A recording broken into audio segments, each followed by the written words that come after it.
I just took it away about 10 minutes ago. Somebody's got to earn it. Yeah, it doesn't hurt. It's not gonna do it over again. And this time we may draw blood. And, So just say out first. If you're smart, you will. They haven't set you up with a vest yet, have you? You're not wearing a vest. Are you? You are? How can you be wearing a vest and still look as slender as you do? It's not really. Huh? Can't wait till it gets 30s and 40s. Yeah. Then you won't need a vest. A natural body armor. Yeah, it just bounces off.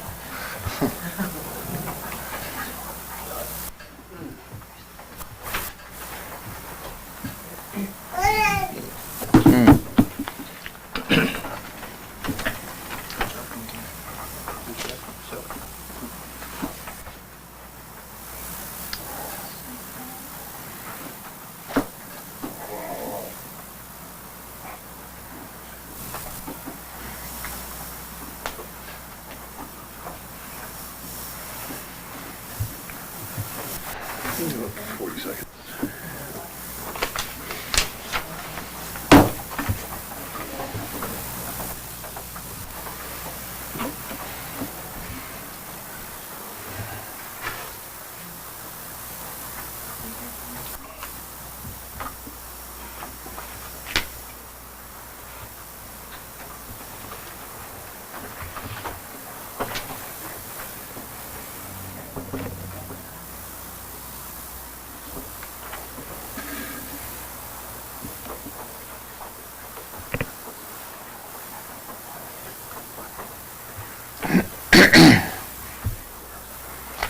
All right, good evening. According to Apple, it's now 6:30, so we can now start. This is the Newport Board of Selectmen's meeting for January 16th, 2023. Would everyone please stand for the Pledge of Allegiance? I pledge allegiance To the flag of the United States of America and to the republic for which it stands, one nation, under God, indivisible, with liberty and justice for all. All right, welcome everyone. Hunter, would you like to do the honors? Yes, if you don't mind, No. Go ahead. I'm going to ask the board's indulgence for a little editorial license that we're going to take this evening.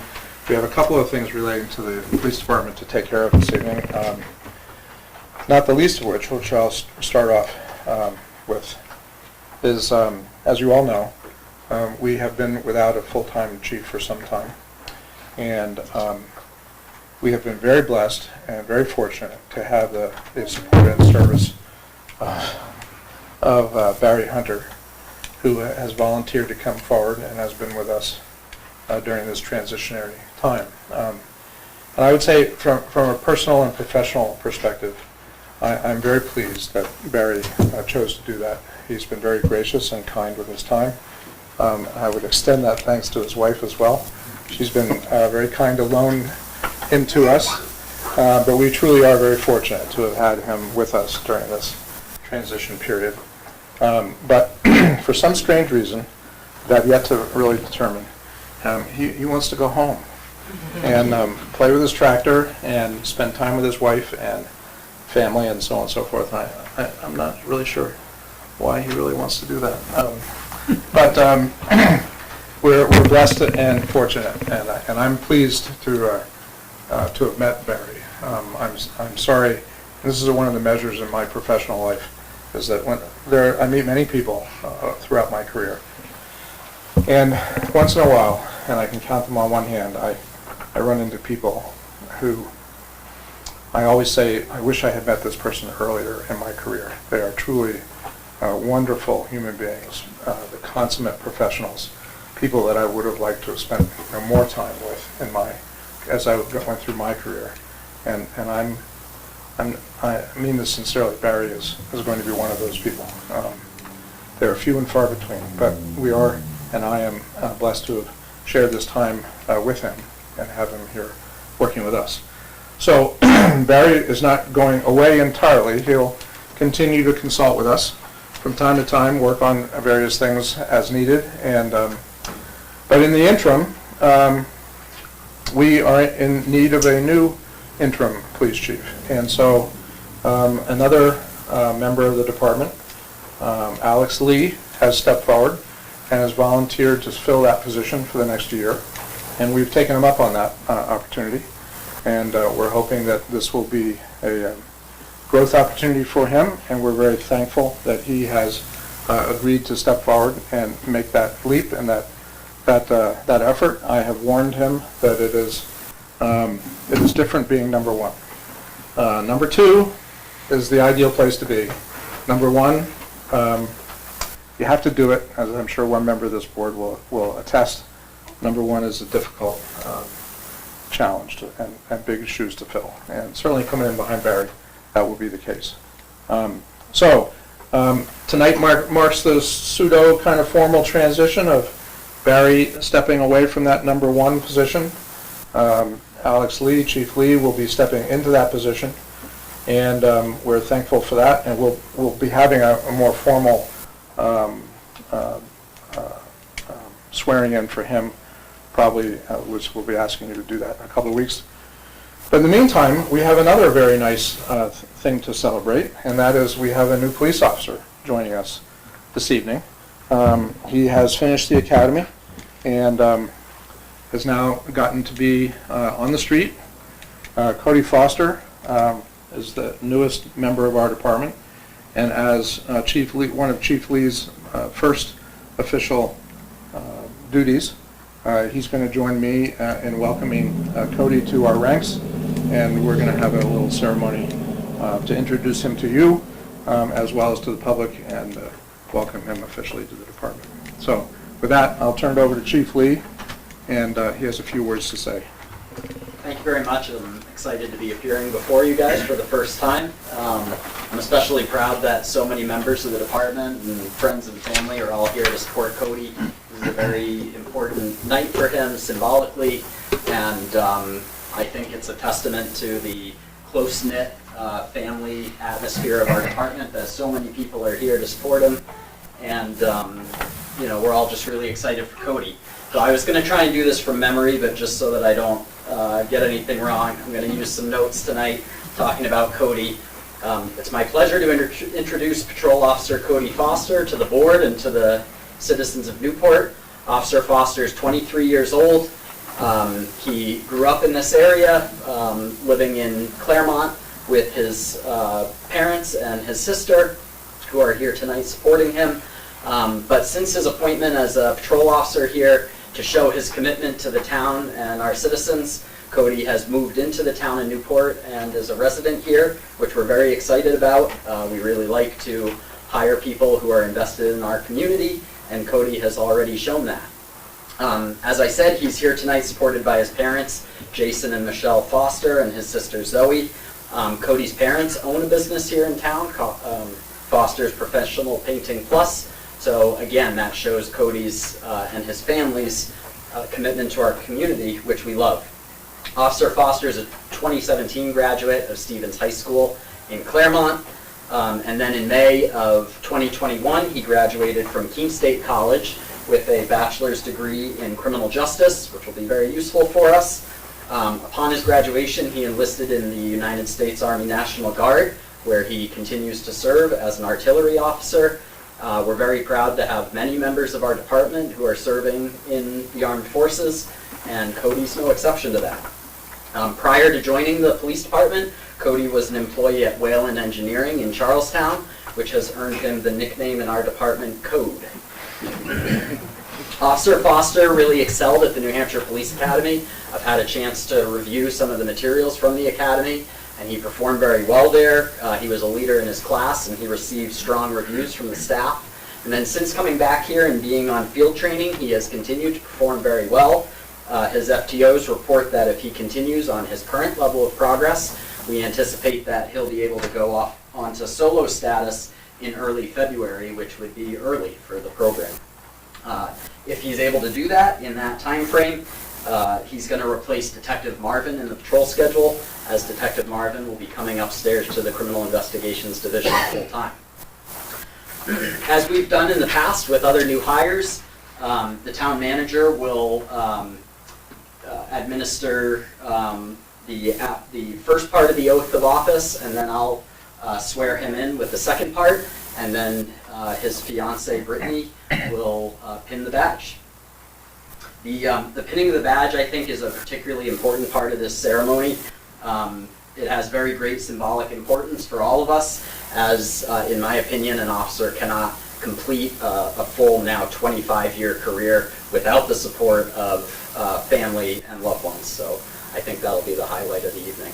So with that, I'll give the oath of office to the town manager to do the first half of. Okay, so Cody, you want to come up and join us up here? Yes, sir. So I do want to make one note for the public, no artillery. We don't need the artillery. Just let's avoid that. I know it's probably something you enjoy doing, but just. All right, so this is to Cody Foster of Newport, New Hampshire, in the county of Sullivan. Whereas there is a vacancy as a full-time police officer in the town of Newport, and whereas I, as town manager, have confidence in your ability and integrity to perform these duties of said office, I do hereby appoint you, Cody Foster, as full-time police officer in the Newport Police Department. And upon taking your oath of office and having this appointment and certificate of said oath of office recorded at the town clerk, you shall have the power to perform the duties and shall be subject to the liabilities of such office until another person shall be chosen or appointed and qualified in your stead. Chief. All right, raise your right hand. We'll see who's shakier. All right, repeat after me. I, Cody Foster, I, Cody Foster, do solemnly swear do solemnly swear that I will bear faith and true allegiance that I will bear faith and true allegiance to the United States of America to the United States of America and the state of New Hampshire, and the state of New Hampshire, and will support the constitutions thereof. and will support the constitutions thereof. So help me God. So help me God. I, Cody Foster, I, Cody Foster, do solemnly and sincerely swear and affirm do solemnly, sincerely swear and affirm that I will faithfully and impartially discharge that I will faithfully and impartially discharge and perform all duties and perform all duties incumbent on me as a full-time police officer incumbent on me as a full-time police officer in the Newport Police Department, in the Newport Police Department, according to the best of my abilities, according to the best of my abilities, agreeably to the rules and regulations agreeably to the rules and regulations of this Constitution of this Constitution and the laws of the state of New Hampshire. and the laws of the state of New Hampshire. So help me God. So help me God. Congratulations, Cody.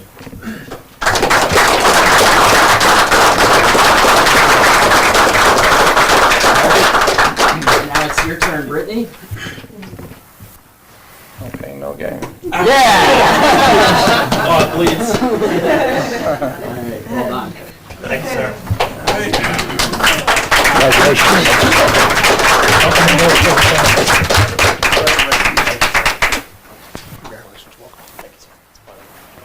Thank you for your service.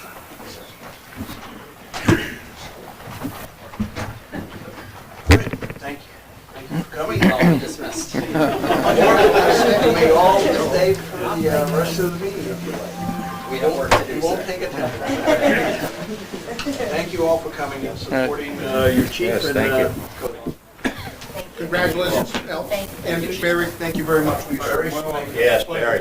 Thank you very much. Thank you all. Thanks for indulging us tonight. See you. Congratulations. He's got more hair than you do. What's up with that?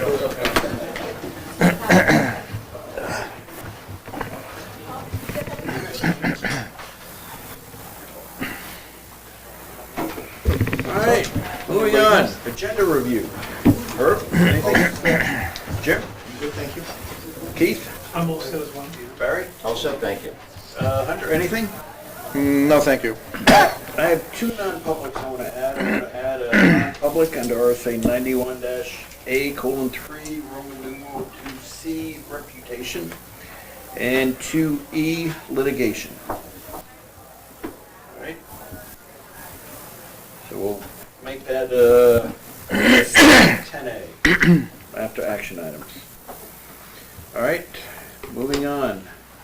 We have minutes from December 19th. Do I have a motion on the minutes from December 19th? Move to accept. Any questions, changes, recommendations? Hearing none. All those in favor say aye. Aye. Opposed, abstaining. All right, we also have minutes from January 2nd. Do I have a motion on those minutes from January 2nd? So moved. Second. Any discussion? We'll just make a comment that we managed to hold that entire meeting within 4 minutes. All right, all those in favor say aye. Aye. Opposed, abstaining, Abstain. one abstention. Okay. Next up, we have our consent agenda.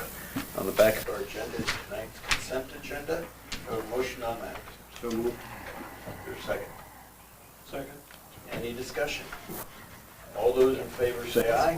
Aye. Opposed, abstaining? All right.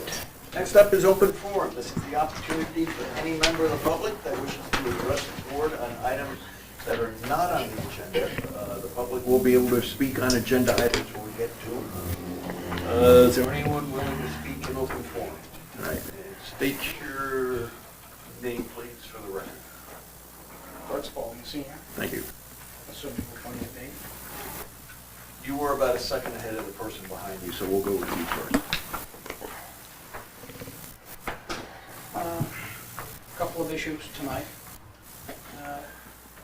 I want to bring some information to you about the approval of the abatement that you made here at your last meeting.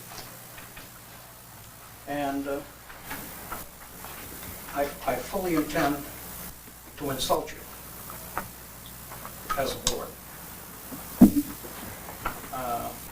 That being said, the current property for that building to go on is assessed at $2,688,500. $2,688,500. The application that was put into you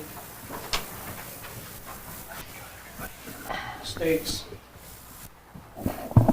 14,597,379 of improvements and costs in order to get it going. If you put the current assessed valuation and you put the improvements on top of it, when all is said and done, you're going to have about a $15 million building. That amounts to $300,000 that you will abate for taxes, and you voted to do it for 3 years. So that being said, if in fact all was well and good, then maybe you could have come to a conclusion that was a little bit less money and not as offensive to the taxpayer. The needs that you are trying to fulfill, it appears, probably will be filled soon just by natural workforce people that we need. We do need them. But the costs of the taxpayer of $300,000 for 3 years is absolutely ridiculous. Now I want to go to the bullshit that you accepted. If you go back in memory, I came out and asked, how many children? And his answer was 7. I sat here and I said, no. So I used 30 in my numbers. Something I thought might be reasonable for 105 beds. Based on that, I used that to get you to move as best I could and everybody else to another meeting.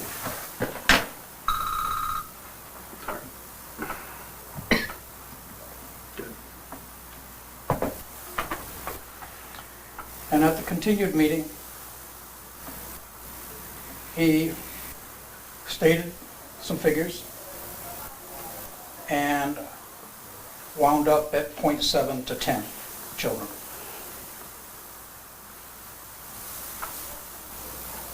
This is an individual that's being paid to caress you into a favorable vote for somebody that's got more money than most of us in this room.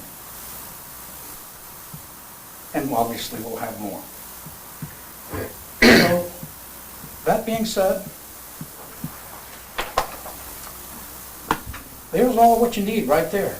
It's 11 friggin' pages of all of the possible combinations of children in different types of housing units in this entire country. That man didn't use this. Why? Have any of you seen it before tonight? You don't have to answer it. I'm not trying to embarrass you singularly. It's got everything you want in here to tell you just how many kids. And the reason it's important that they state right in here is so that the communities can plan for it. A school system, using his numbers, of 70. Wow. Oh, and Jeff, I got to talk about you. One kid coming in the system doesn't create a problem. 30 kids, well, you got a problem. 70 kids, you got a big problem. But it was all within your reach. All you had to do was go online and ask, and there it was. You gave that kind of money away to what I now will call an encyclopedia salesman who didn't give a damn whether your kids were educated or not, he just wanted to sell you the book. I'll be very surprised if in his application, half of what's there really gets done. But still, when it's all done, it's $15 million, and you've given it away. I do not understand that. What I understand is that when you get elected here, you have to be cognizant of the responsibilities that you have a job to do and what the job is. Jeff, you've been here more than long enough to have a college diploma in it. That being said, your appearance and even reviewing that tape was almost like as if you were in the pocket. Like maybe even getting money. I mean, wow, I've never seen you, Jeff, to go and support anything like that, particularly on what I consider bad information, incomplete at the best, because he had that report available to him as well as all of you. So, that being said, from my standpoint, it looks like a disaster. And I hope it comes out well for the community, but I'm not sure that it will.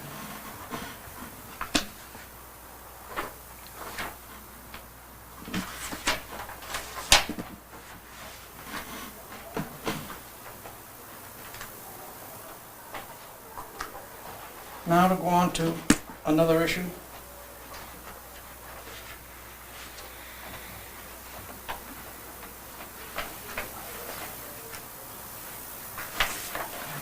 There's two sets of documents here, Barry. Yep.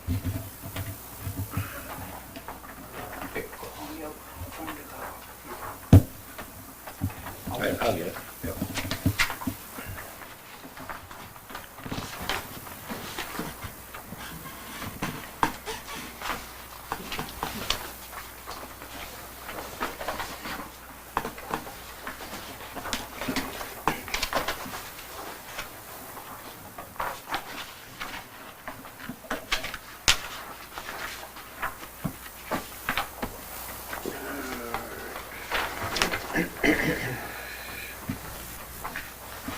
What you've handed out, RSA 98-E:1 and 98-E:2, freedom of expression and interference prohibited under Title 6, public officers and employees. Okay. All right, so the first one, 91E:1. Freedom of expression, notwithstanding any other rule or order to the contrary, a person employed as a public employee in any capacity shall have a full right to publicly discuss and give opinions as an individual on all matters concerning any government entity and its policies. I'm gonna back up and rerun it. Publicly discuss and give opinions as an individual on all matters concerning any government entity and its policies.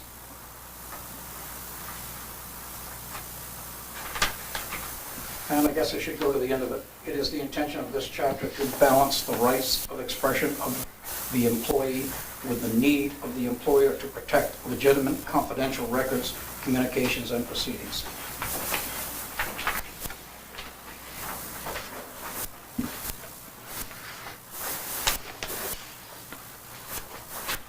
You've got them to read, but it is important that they actually made a statute 91E:2, interference prohibited.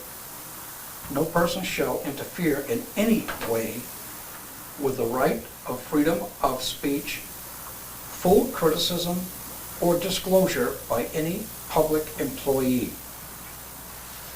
That has happened in this town. The rest, you can read. I don't need to.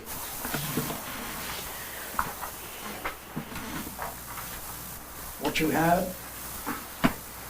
was an employee who did an exit interview. And it is my understanding that at that time, the exit interview was not available to the entire board. And I asked a question, and I determined from the answer that it was the purview of the town manager solely. I vehemently disagree that that is good government. If you have a town manager who's gone rogue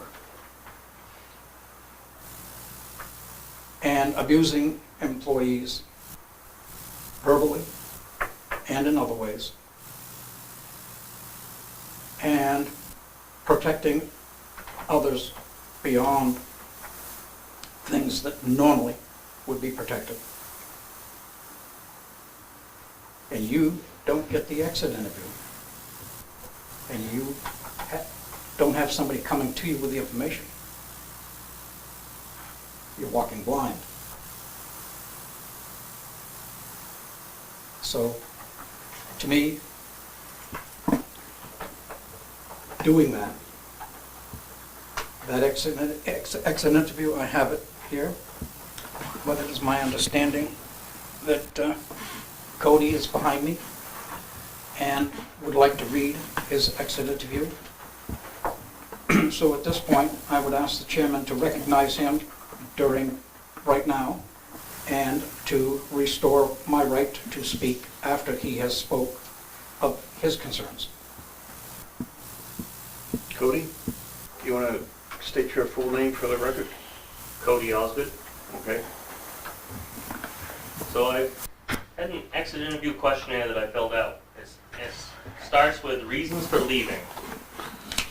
I emailed all you guys a copy of it back in September. Did you all receive it? Were you all able to read it? So it says, why did you begin looking for another job? Management and favoritism, the way that we got treated. Never seemed like we did a good enough job. Todd had his favors, showed it. Seemed like Todd never treated anyone consistently. Everyone was treated differently. Seems the bipolar in how he acts. One minute you're okay, the next you'd be way off, and he'd be way off acting very differently. Second question, if you could change anything about the organization, what would you choose? I would choose Todd. If he was more consistent, it would be a much better place to be. The insurance used to be better, but now there's hoops you have to go through. It's not helpful.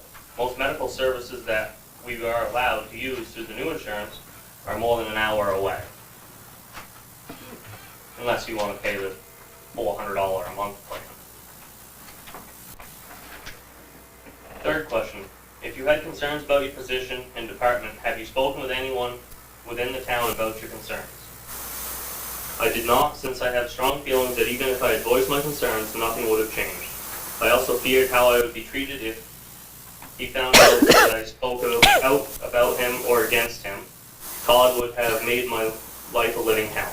I also observed misuse of town vehicles on multiple occasions. I either witnessed or learned of times when Todd's town vehicle went out of town for personal business, such as medical appointments in Hanover and Lebanon. Only now that I'm leaving, I feel that I can voice my concerns to the selectmen in hopes that things will change for my coworkers. It was obvious to me that Todd and the town manager have a very close relationship, and that our concerns never got beyond Todd or the town manager's desk. I asked for a selectman to join me in on my exit interview for this reason. I did not want what I said to get buried in paperwork or misconstrued or taken out of context. Now it goes on to employee experience. Do you think your work goals and responsibilities were clear? Yes, they were clear from Craig, but not from Todd. Did you feel you had all the resources you needed to do your best work here? To an extent, yes. But some of the equipment is wore out and we can't get parts for it. The grader is an example. I know that it has a replacement timeline, but it's been bad for years. What did you think of the way you were supervised? From one boss, Craig, I was supervised awesome. The other boss, Todd, I was not supervised very well. Always had to change everything after we had gotten it done. So either he didn't express that to Craig, what he needed and how he needed it, or simply changed his mind once completed. The cost to the town money due to doubling labor, equipment, and materials. On average, this would happen 2 to 3 times a week. Did you receive frequent feedback from your supervisor and peers? I did from my highway boss, Craig, but not from the public works director, Todd. Peers gave good feedback. I very much enjoyed my team and the majority of my coworkers. What benefits or programs do you feel are missing from the organization? The way the training is done. Todd's method when I first started was jump in and do it, you'll figure it out. Once Craig became supervisor, he would actually train with you to make it better and more efficient. There needs to be a formal training program for each job and each plow route. How would you describe the culture of your employment with the town? For the last 6 months, it has felt like I had to walk on eggshells with Todd, not knowing how he was going to be from one day to the next, or even hour to hour. What did you appreciate most about working for the town? The extended knowledge that I have gained and some of the knowledge that I was able to give back to my other coworkers. Is there anything we could have done to make you want to stay employed with the town? Have the management treat employees as human beings. If things are left the way they are, I fear more people will be leaving. In the nearly 2 years I've been here, I've been there, 5 or 6 people have left, with many more expressing these feelings. I wish things had changed when people started leaving. I fear that Todd will deny things are this bad and make excuses for why. But if things do not change, more will leave. As a taxpayer and a resident, this concerns me. Looking ahead, what are the biggest risks for the town you see? I see some of the management of the town will continue to drive other employees out. I see the money is being spent in ways that it should not be spent. How we are treated for the money that we are paid is not consistent. What advice would you like to give your coworkers, to your supervisors and managers? Normally I tell my coworkers to speak directly to the supervisor, but in this case I know that Craig had the conversation with Todd, but Todd did not apparently care, as things he could have easily changed, not the money. He did nothing to correct. What would make the town a better place to work? Better insurance, treat everyone the same, not being lied to about the things and promises being made that did not follow through with. Would you ever consider working here again? Would you recommend others to apply for a position here? If the management was different, I would consider working for the town again. I left not solely because of money, it was solely because of the work. Inconsistency in the workplace had driven me out.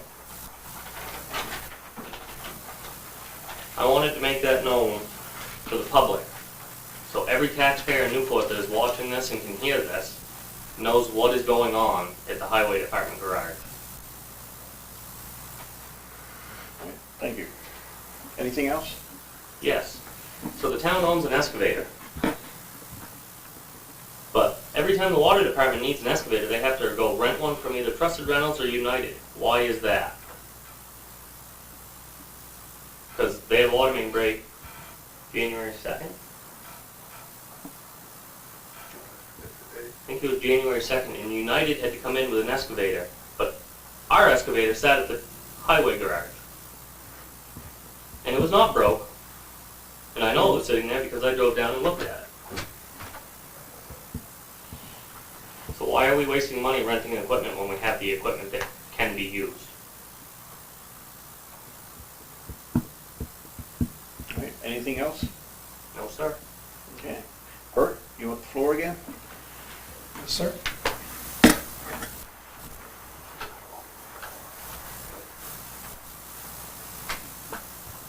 So,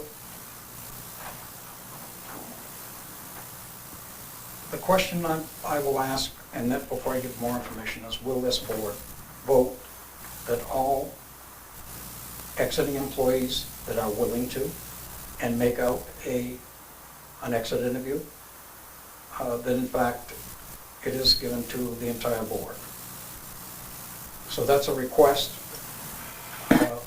I know full well it carries no power, but I should think the knowledge and facts would bring you to a conclusion that you would better serve us as citizens and the entire community by doing so. Because if in fact you are not cognizant of the problems, what are you doing? Is this a TV show here for whatever show you want? Is that what it is? Is it prepared for that to make it entertainment? Facts are not relevant. When water and sewer has a power problem, and we have a town excavator, as was mentioned, sitting, what's really happening there? You're taking taxpayer dollars to buy the excavator and to man it. And you take that same dollar from all of the water and sewer users. And here you transfer an expense from the general budget to water and sewer, which is not collected in taxes, it's a user fee. Water and sewer, if they need an excavator, I should think that it would be absolutely the right thing to do, rather than pay a rental, is to go and use the town excavator. You could charge the time. Is there 4 hours? You could charge that 4 hours against water and sewer and save a tremendous amount of money. Because using a shovel that you own, as opposed to a shovel you have to go out and pay somebody else the shovel and the labor and the profit, in the end is significant. Why such a strong division between the two budget entities? Doesn't make sense.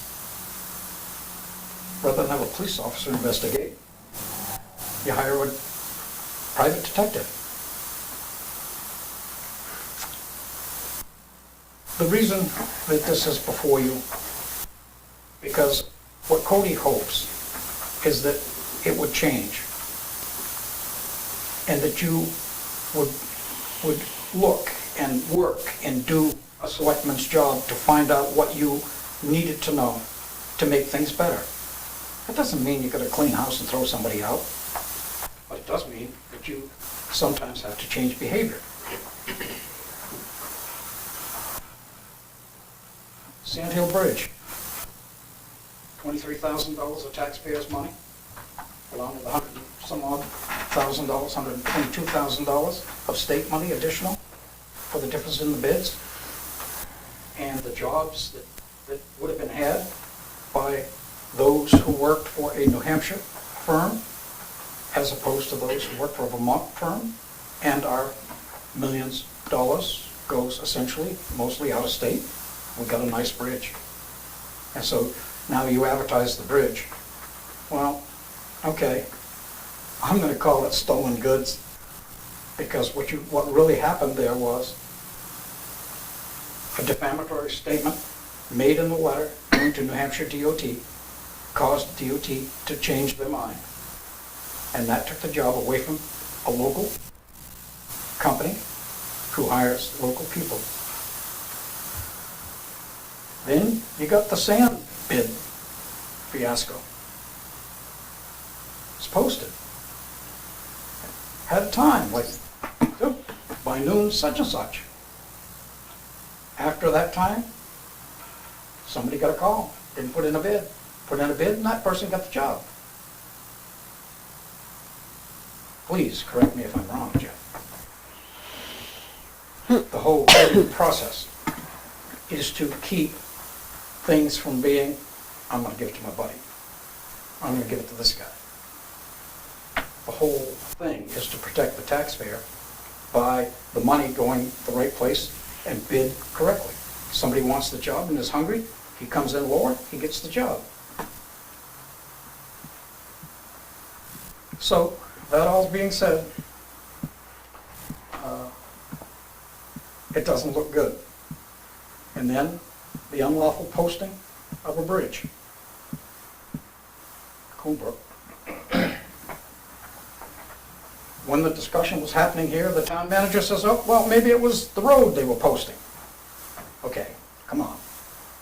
He's smarter than that, I know that. You got a mile plus up the road. You come down that road with a 18-wheeler or a triaxle. I can't go over the bridge. Ooh, now I find it when I get down to the bridge. So you take it as that. If you're honest, you don't go over the bridge. But by the way, many people did. But what do? You go turn that truck around somebody's driveway? The law says posted at the beginning of the road.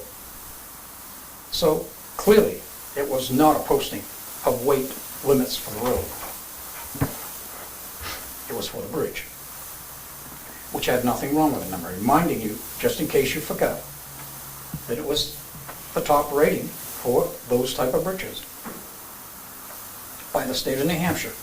Who does that for a living? Jeff, you want a surgery? Come see me. I'll go get a knife and whatever. Oh, no. You go see an expert. You go to a doctor, Jeff, I think. State of New Hampshire said that bridge was okay. And the signs were taken down. But for over a year, somebody's business had the problem of figuring out how to move material, keep his business going and other people. It is a mitigated disaster. Chandler's Mills Road, culvert, my culvert. I say my culvert, but I'm told that it's not my culvert.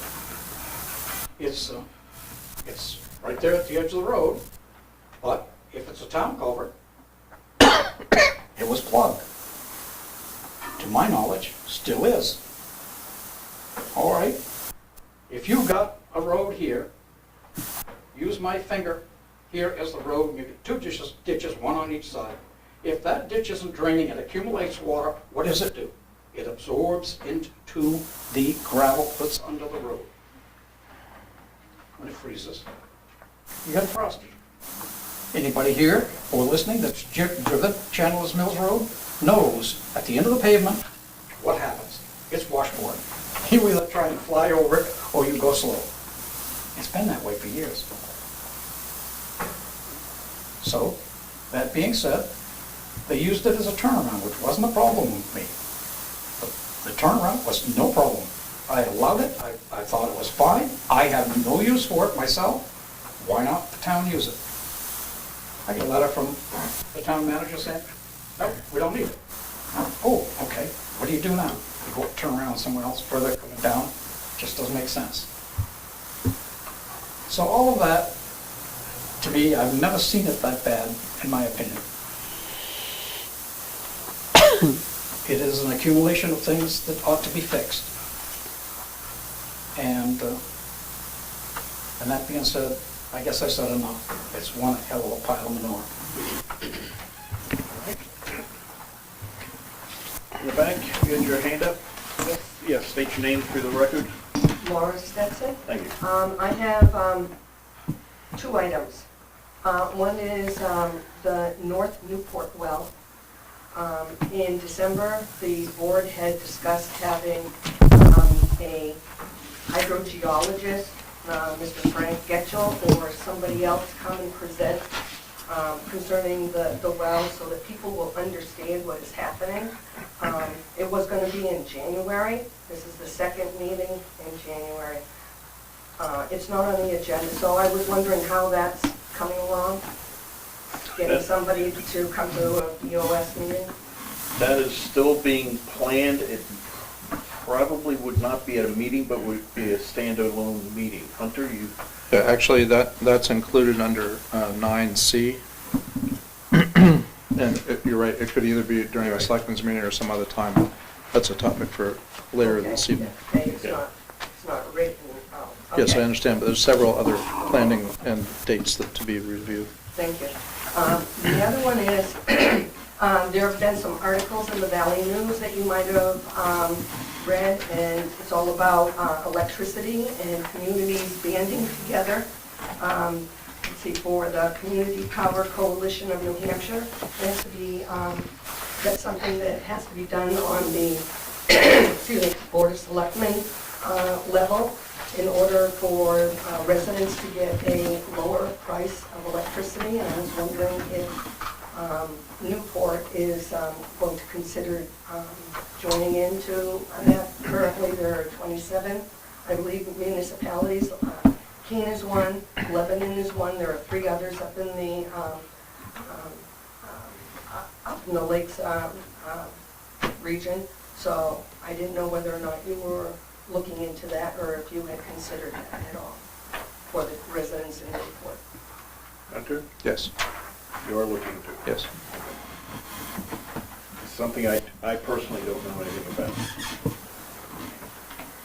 It's basically a group buying opportunity for base power. Yeah, okay, thank you. Yep. Yeah, I have people that call me just like they call you, and I'm just asking questions for townspeople. Right. Just to comment, several years ago, we arranged with Norwich Solar. We have solar arrays in town. And that's for the municipality. Right, and the municipality has a purchase power agreement with rates that were set before the latest increase, which basically locked us into about a 2% increase per year over the next 25 years. So the municipality is set with our electricity rate. Personally, in my house, I got a notice saying, hi, your rates are going up quite a bit. And I checked online with the company. It's like, gee, they're offering better rates. Personally, I called and was able to basically split the difference with them. So people do have that option, to check with their electric company as they get a notice of increased rates to see if they can work something out. What you're talking about is an opportunity for a large group of residents in the community. It's on the municipal level, the Right. boards, or the, Okay. if it's on a select board, then it's, Okay. So, yeah, we'll have to learn more about that. Okay. Thank you. Anyone else for open forum? All right, seeing no one, we'll move on to communications, Board of Selectmen. Barry? I'm all set. Keith? I have nothing. Jim? Good, thank you. Herb? set. All right, just a couple of things. Tomorrow night, the Newport School Board will be holding their public hearing or a continuation of the public hearing on their budget for next year at in the Lou Thompson Room at the high school at 5 p.m. Also, I believe you can tune into NCTV and see what is going on. And that is all I have. Hunter, anything? No, thank you. You know, whatever information we've gathered here tonight that may be new to us, we'll certainly look into it, Okay. pursue some of those concerns. Barry? I was gonna sit here and keep my mouth shut tonight, but, Cody, I respect you for coming in and offering that, information. You did bring out the part about the excavator, and I kinda don't want that to stand as a, you know, we just neglected to use our excavator. It's my understanding that if that happened at a time when it was considered an emergency, you would understand that, it's an emergency to get that done. Okay, but you. Can I just finish that out? I'm more than happy to let you respond. It was at a time when the water and sewer department was very short-handed, considered an emergency, and we needed to get this thing fixed so that people get their water back. Also, there was no one available at that point that knows how to operate that excavator. That's my understanding. Okay? So we brought in which is normal, we brought in an emergency basis, we gotta get it done. We brought somebody in to do it. Spent about 19 hours getting that fixed. So I don't want people to think we just said, oh, to hell with it, we're gonna leave the excavator there, somebody in. Because that's the rationale. You can agree or disagree with it, that's, you know, your prerogative. All right. Jim, you asked that question because someone asked you. I was asked that Response. very same question about that break. At the same time, they referenced also the break on Sumter Street from this last summer, that United was used there also. The last break, I was also told, I haven't had a chance to confirm this yet, but the town excavator was used with an operator at the highway garage to get gravel for that project. So there was an operator, our excavator was used, but it wasn't used at that scene. So we did have an operator, it was used, to my knowledge. I haven't confirmed that yet, but that's what I was told. And I was asked to inquire about why, just as Cody mentioned about, you know, why are we not using our equipment, why are we renting that out, hiring that out? Which brings up a whole other batch of questions about, are other companies being considered? You know, do we have an open bid for getting the lowest rate for renting equipment or things of that sort? Or are we just going by emergency and going by the first person that answers the phone? So those are some of the things that I started with that question, and I hope to have some follow-up. What's that? And I shared Almost. that later, but I'm just delivering what I knew, Yeah. what I had gathered. All right. Any response from the audience? Same amount of time was taken though to load United's excavator and truck up there as it was ours. Okay.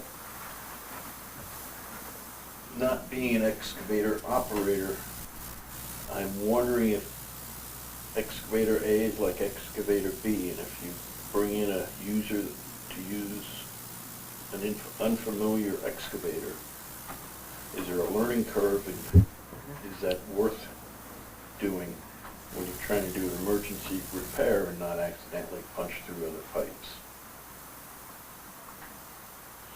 You know. Most excavators, you can flip the controls though, so it's to the controls that you are used to. Okay, that's my thought. Hunter? I think the underlying issue here is that the supervisors or people in charge entrusted with the town's public works affairs made the determination that there was a need for additional equipment and additional manpower at that moment in time. I don't know that it happens with any regularity, but when these things happen and there is the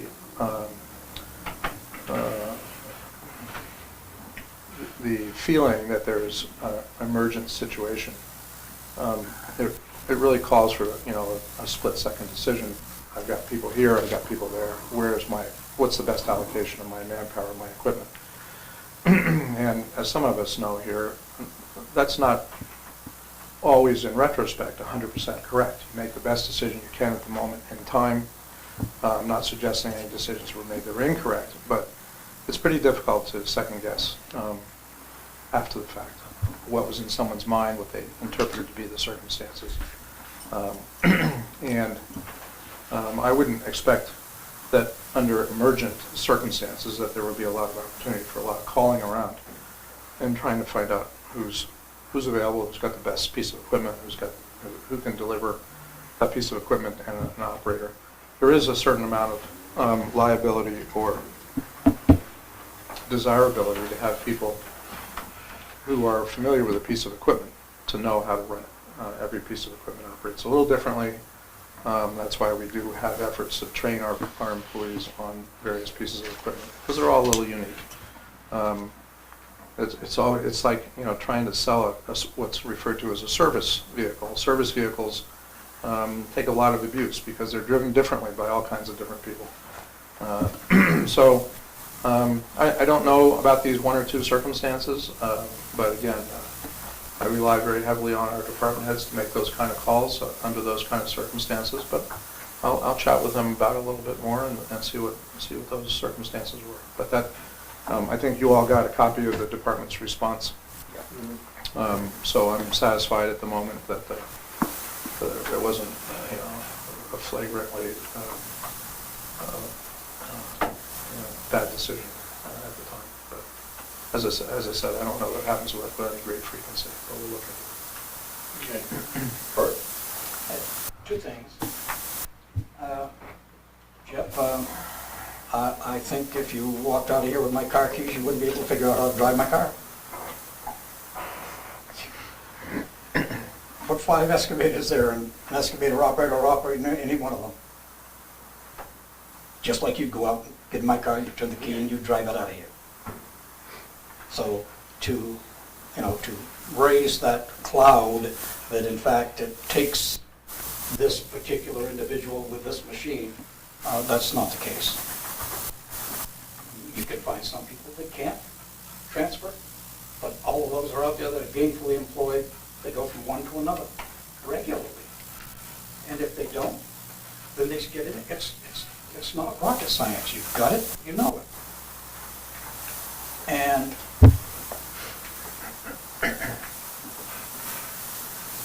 with that said, you got a road grader. And if you've ever been in a road grader, it's got more knobs than you can believe. A whole line of them. And it takes someone who's pretty good and very alert to operate one and do it right. So there would be a case where you might have to find somebody experienced with that machine. And you did that here in Newport. Now that Cody is gone, you took the loader down to do Chandler's Mills Road. What a mistake. The reason they got road graders is the wheel separation. When this end goes up, you don't get the waves in the road. With a loader, they're short, wheelbase, so everything goes like this. It's the wrong thing to do. You don't grade a road with a loader. What you do when your loader, your grader operator is gone, and now you're stuck with a loader. I'm trying to point out, Jeff, it's bad. Somebody's got to look at it with a different set of eyes and actually really want to change things. And then you'd be all set. Thank you. Anything else? Maybe later, but not now. Okay. Anything else for communication from the board? Moving on, informational. Deputy Fire Chief EMT Christopher Markert retires. Hunter, you want to? Well, I just wanted to briefly inform the board that Chief Chris Marcotte has decided to retire from his many years of service to the town of Newport as our deputy chief, fire chief, and I did not want that to happen without noting that transition. He appears as though he's relocating and has given us many years of service for which we are thankful. So I just wanted to make sure it got into the record. I think it's 30-some years. 38. 38 years. And grew up in the fire department. His father was chief, right? Before. I believe so. Yeah, Chris served 38 years. I did most of my whole career working with him, and I'd be remiss if we didn't at least recognize and thank Chris for his 38 years of service to the town. Right. At the same time, also put out the battle cry that we are in desperate need of call firefighters. People like Chris to come in and serve 38 years and be recognized someday like he is, to come in and give time away from themselves, their family, their business, their job, to serve the town like what he did. So certainly to be commended. His work with the association and the reach that he has within that fire department and within the town, and what he's done is got to be missed. And the only other piece I'd add to that is that position is being filled with an equally dedicated call firefighter, David McCrillis. He stepped up into the deputy's position. He too has given the town many years of service, and I expect that will continue for many years more. The town's very fortunate to have folks of this caliber available. So as a board, I think we should officially take a vote and offer our thanks to Christopher Marcotte for his years of service and wish him well in the future. Absolutely. Is that a motion? Yes. Any discussion? Should we also direct that a suitable letter of thanks and appreciation be done? Good, thank you, Jeff. That would be Okay? Yeah. Absolutely. All right, all those in favor, say aye. Aye. Opposed, abstaining? All right. Thank you, Chris, for your years of service. All right, next up, Heritage Commission and Monuments and Memorial Committee. Video and Good evening. enjoying your time back here? I am. It's sort of like a moth to the flame. I'm going to the school board, and that gives me the jitters. I've been coming here, and it's like, Trying to take my job. Exactly. It would appear that the theme of tonight is asleep at the switch. Listening to Bert's litany of concerns and errors that have been made. I'm here to talk about the Heritage Commission, the Historic District Commission, the Monuments and Memorials Committee, and I'm throwing in the BAC. Can you perhaps just give a very brief summary as to what the role of those committees are? Most people haven't even heard. I can, in fact. I can give you the RSAs, and I can tell you exactly what they're for. We have a Historic District Commission, which was created March 11th, 1980, at town meeting. We have a Heritage Commission. If I said Heritage Commission, and it's Historic District Commission, that was March 1980. We have a Heritage Commission, which is required under statute, under RSA 41:14A. That talks about some of the duties of a Heritage Commission. They talk about it under 79E4. The establishment of the commission is under 673:1. The purpose is to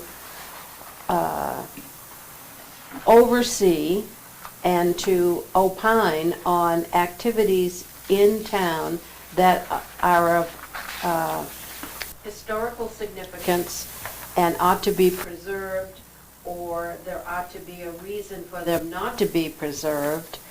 And it is required that the zoning board ask the Heritage Commission to review many different applications. the Historic District Commission is a little bit different in that it's a physical location. And the physical location is pretty much the downtown area, from the Baptist church pretty much down to the fountain, the water fountain. I have a map here somewhere which I'll pull out for you. It is permissible under state law to have both committees co-join and do things collectively. But the historic district folks talk about the historic district, and the Heritage Commission talks about the whole town, depending on what is coming before the board or before the zoning board for renovations and renewals. And so we established both of these. I spent considerable time in the archives of the Argus today, and I could only find the date of the establishment of the historic district. So I don't know when we established our historic commission, our heritage commission, rather. It's got to be in the record somewhere, but I found that isn't always available. This is the map, and sorry for the small print, but that's the way it came off, of the district. And anything that happens in the district, the Historic District Commission must, not may, must opine on. So, for example, we put up a plaque to Monsieur Lafayette. Nobody asked us. The excuse or the rationale was, oh, this band's coming from France, we don't have much time, we can't possibly, blah, blah, blah. Okay, maybe. I'm pretty sure he might have sent a letter a couple of weeks beforehand saying he was coming. But that's in the common, which is part of the district. We put up benches, which are great, and they're lovely, and they're a nice addition. But nobody asked us. So there are requirements to engage these two commissions in things that affect the historic district or the historic area of the town. And it is your responsibility to make appointments and to make sure that they meet. And I have no idea when the last time anybody was appointed to the Historic District Commission or the Heritage Commission. I cannot find in my records appointments. I know they exist, but I think 21 was the last list I saw of people appointed. And I know people's terms have gone up. And I know that the requirements are a member of the Board of Selectmen, member from Public Works, somebody from the Historic Society, and then I think 2 people at large for one of them. The other is the Monuments and Memorials Committee, which is a little different animal. Several years ago, we, the town, was offered a lovely green granite bench to be placed in the center of the common. Well, a green granite bench installed in the common would have limited the use of certain areas in the common, because as you know, we move stuff around all the time. We have graduation there, we have, we rent it out for all kinds of reasons. And so to have a permanent installation would have not served the town well. So we created, after that very contentious conversation, we turned it down. I was on the board then. It was an insult to the giver initially, but I think they've gotten over it. They took it to Sunapee, and Sunapee's very happy with it. So we created this Monuments and Memorials Committee, and I have the draft, how we operate. It was written in September of 2008, but I don't have any signed one. I don't know if anybody ever approved it or if we just muddled along on our own. But we review gifts to the town that are going to be put in public spaces so that we don't inherit a problem. We don't have an addition to town that is not aesthetically pleasing, and that's a very pejorative term. What's aesthetically pleasing to me might not be to you. But to ensure that we don't have all kinds of stuff popping up everywhere.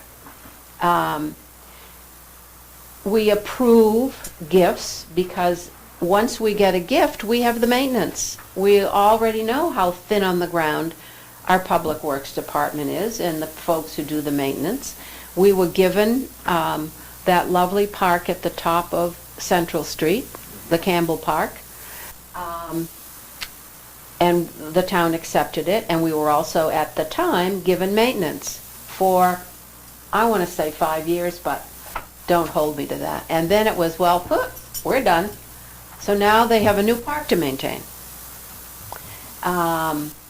When another Greek family wanted to put a bench up there, just like the bench was up there, that was already up there, because that was the site of their store, the Monuments and Memorials Committee thought that was great because it represented the Greek community. It was a part of the area where they certainly lived and worked. And the giver of the original park objected. That's my park. Well, no, it's the town's park. And if we want to put a bench there, we will. Subsequently, we did, again, water under the dam. The original giver is perfectly pleased with what happened. We have the Ransom Tracy Park, which is down near the bridge. And there are mostly monuments there to fallen soldiers. And we sort of decided that was a nice place to collectively put those things so that there was a destination for people who wanted to go and sit and you know, commune with their loved ones or just enjoy the ambiance along the river. And so we worked on that. Now there is a granite bench up on Sunapee Street. I call it the fishing hole. You know where I think it's a snowmobile bridge, but I may be wrong, goes across the river and into the woods. That may be private land. I don't know if it is or not, but there's a granite bench there. And then one day a granite bench showed up at the end of the airport. No idea how it got there, but that's town land. So we have been able to control, and I say it because it's a term, the proliferation of stuff that pops up. You know, I want to give a memorial to so-and-so, you know. Let's suppose somebody wants to put a big firefighter in the little common to honor Chris Marcotte for his 38 years of service. I'm pretty sure that isn't desirable, but I don't know. Anyway, you are also responsible to appoint members to that. So Mr. Teller and I are hanging on by our thread because we're the only two that show up when the committee meets because there haven't been other people appointed. So my reason for bringing this to you is you're required to do one. You can vote to get rid of the historic district if you want. And you can say, we don't want a Monuments and Memorials Committee anymore. But you do need to do the Heritage Commission. You do need to appoint people to that. It's statutory. And in order to undo it, you have to go to a vote of the town and get permission from the state to not have a Heritage Commission, but you can get rid of your historic district if you want to. You also have the prerogative to expand it if you wanted to. So, you know, I think you should do some research. I think you should look in the files and see some of the history, if you can find it, and perhaps who is currently appointed to those committees, and re-up the application process, reappoint people. I think the Newport Town Times is going to come out in March. Maybe you could do a nice story about them about the different commissions or committees, I would volunteer to write an article for you and try to elicit people who want to get engaged. It's not hard work. We don't meet that often. The Monuments and Memorials Committee, we met to approve a boulder dedicated at the bridge to Bill Tracy and, not Bill Tracy, Andy Andrews and Ray Reed. And it's very nice. It's a very nice boulder. The ceremony was lovely because of all the work they did, cleaning that out and making that a park. Herb did some spade work on that to make sure that the FAA didn't have any issues with it, that the Airport Commission didn't have any issues with it. And it looks nice there. And that, really that's the point, is just, people just put up a whatever. The thing that is so sad to me is when there's a tragedy and somebody puts up a roadside memorial that interferes with the roadside. There are several of them on 89 coming up from Concord. We had a bill before my committee, Public Works Committee, when I was in the House, to only allow them for 30 days because they are an attractive nuisance. They can get in the way of highway maintenance. And we understand the grieving process, so a brief period of time makes sense. And I believe that it did not pass. So I don't know where that stands. But at any rate, that's the point of the Memorials Committee, and that's what the Heritage Commission is about and the Historic District. And I would think that you might do some research. I'll come back in a month. But in the meantime, if you want to put something in the March Town Times, or if you want to put something in the April Town Times, and reach out to people to get engaged. We have 6,000 people who live in town. There's got to be at least 5 who want to. I feel like a lot, Aren't there 5 people left, Jericho? We have a tough time with zoning and... Oh, I know. I absolutely know. I have sympathy and empathy. I've been in your shoes. But these are not hard jobs. No. These are interesting jobs. You learn a lot about the history of this town and the buildings that are in it. I think a family member of yours has a building in the historic district. Well, it's possible that if the use of that were to change, it would have to be approved. And we would have to opine about it. And if there's nobody there to opine about it, it could stop the zoning process, or the whatever official board gets to say it's okay. So that's my story about that. All right. Questions before I go on to the BAC? Yeah, I think we're going to take you up and expect an article from you for the next Newport Times. Okay. Since you probably are in the best position to know where to pull information from and, explain it. Sure, I'd be happy I think to. Hunter's going to put you down for that. Couple questions. Yes. Is that bowling ball on Belknap Avenue ours, or is that private? That bowling ball is ours. Okay. Colonel, So every time it Belknap. rolls down the hill, we have to put it back? right. Okay. The Joel McGregor plaque at the end of, not my street, but Corbin Road, Yeah. is ours. Okay. Those are our... Oh my gosh, you How long did you obviously live here in don't town? do, what's the term, boot camp at the rec center. As part of boot camp, Chief and I had to run up. right there. Well, we had to run up Belknap Avenue, touch that ball, and run back down. Yeah. I mean, it's Okay, I'll take you, I'll look for it next time I This go. plaque there talks about the Belknap, yeah. Yeah, And the Yeah. other thing, talking about refusing certain gifts, you remember the clock? yes. Okay. So there's a good example, the clock. It's still in the basement of the Historic Society. They're still looking for a clockmaker who can actually put the works back, and they're still trying to decide where to put it. And that will become an issue too. The original donor wanted it right downtown on Main Street, and it would last about a day and a half before a brick went through it. The Historic Society thought maybe on the lawn of the Nettleton House, well, that's not any better attraction. So when and if it ever gets fixed, it may be in a room somewhere. It's huge, though. It's, Right, it's basically a clock that's National hung on the Bank. side of a Yeah. bank building on Main Street. right, Past.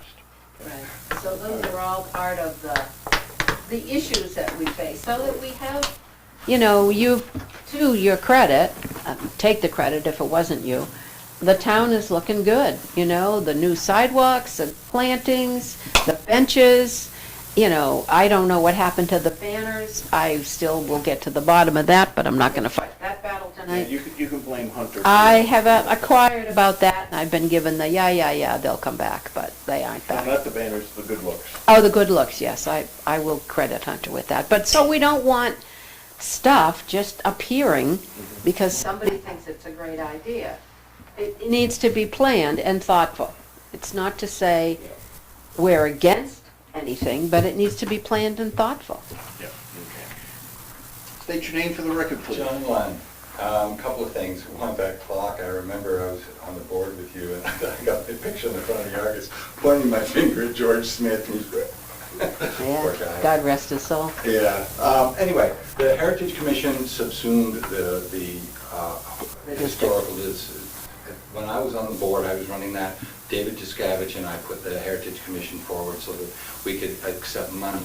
That was the basic reason. And then we put those plaques around Main Street. So the Heritage Commission actually is, the Historic District is part of the Heritage Commission. Correct. It's all one and the same. So you can't really separate them. You could dissolve the Historic District if you wanted, but it is still all just one committee. So you don't need to find members for two committees there. It could be a set of 5, Yeah. whatever there's a prescribed number and Sounds like prescribed John group. can co-author the article with you. Yeah. And there was something else. I guess that's pretty much it, that there was just as a, and I think that the Heritage Commission, I think it was 1996 or 97, was when the Heritage Commission was formed. And I'm getting a nod from the back row there. It would have been late 90s because when we did the 5 project. Right, yeah, it was right around that time, so. 97, 96, 98. Yeah. So the Historic District Commission then was earlier, because it Yes. was March of 80. And We there turned it is, into the other. there's oddly enough, an ordinance in your town ordinances that tells you exactly how it's supposed to run, as well as ordinances for the Heritage Commission. So you delve into your own books, you'll find the Yeah, we information. also got parking ordinances. in You there, did, too. and that, in 1980, we got rid of the parking meters. So, And the other thing is that as far as changes to the historic district are concerned, it really is facades. So if somebody wants to do something to a building, it's really only the facade that concerns the Heritage Commission. right, and we've never adopted, to my knowledge, a color code. Some towns do. Live free or die, I don't think that would go. No, and most of the residential places there are white anyway. Coincidentally, most of them are white. Not that it, I mean, but they look of a piece. Now they're all listening, it's like, well, I'm gonna change that now. Yeah, right. All right, let's, Anything else for Heritage Commission, Historic District or such? Anyone? All set? Okay. so the BAC, my favorite group. And you're speaking as moderator. I am speaking and as moderator. As moderator, you are responsible for appointments to the BAC. Correct. Okay. I am. I've written 3 times and asked for the current list of the BAC members. And what's happening? The school is going to present its budget to school district tomorrow night at a public hearing, and traditionally, the very next day or thereafter, it goes to the BAC. I don't know who they are. I have an old list, and I know you appoint somebody. It's a 1-year term. Me. The school board appoints somebody. It was you. Is it still you? So we have 2 members anyway, Jeff and Bert. Seth Wellner was the chairman. I don't know if he still is. The Nelsons, I believe, are both off, Becky and Ben. I think their term's up, and I think they did not re-up. Kurt Minnick was on, and I think his term might have ended. But I have not much recall. I think David McCrillis was on there too. He was, briefly. I think we roped him in for a period of time. The last one I have is 2020. Seth Wellner, Brandon Golnick, Bert Spalding Sr., David Hoyt, Kurt Minnick, David McCrillis, Jeff Kessler from the BOS, you as the alternate, Barry. School board was Rhonda Callum King and Russ Medberry as the alternate. Town Representative Paul Brown, and that's almost 3 years ago. That's the only one that I have. I know Mr. Spalding has been reappointed through 2025 as Bert Spalding, not as the school board representative. You may be wearing two hats, that's up to the school board. But you have a seat until Only if I get 2025. two votes. I was gonna ask if that gets him 2 votes. I'm pretty sure that's up to the BAC's rules. David McCrillis is appointed to 2024, Okay. so he should still be on it. And Kurt Minnick is done. Brandon Gulnick, his term runs through 23. But he really never sat because there was some sort of conflict in there. Okay, so he needs to be told, thank you very much for your service. Seth Wellner, his term expired in 2020. Dwight LaFountain's expired in 2020. Seth must have got reappointed, but I don't see the letter. Aren't you the one doing the appointing? I am, but the official mail comes out of the Town town office? manager's office, because he signs it. Benny Nelson was 2020. David Hoyt was through 23, but I think he did not continue. And that's all I have for actual letters of appointment. So So, if anyone is interested in serving on the Budget Advisory Committee, it basically meets this time of year to review the school budget, and then a little later in the spring to review the town budget.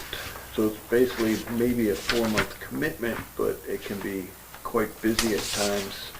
And the BAC basically is an independent review and advisory board on those two budgets, correct? yes, and I just found his appointment was through June of 23 as well, so Oh, he's good, still good. officially on. All right. So somebody, he was the last chair that I'm aware of, but somebody needs to call that committee. I think Seth has been out of town until, I don't know when, but I believe that's true, but. Sue, I'm pretty sure the school board would love to see the BAC because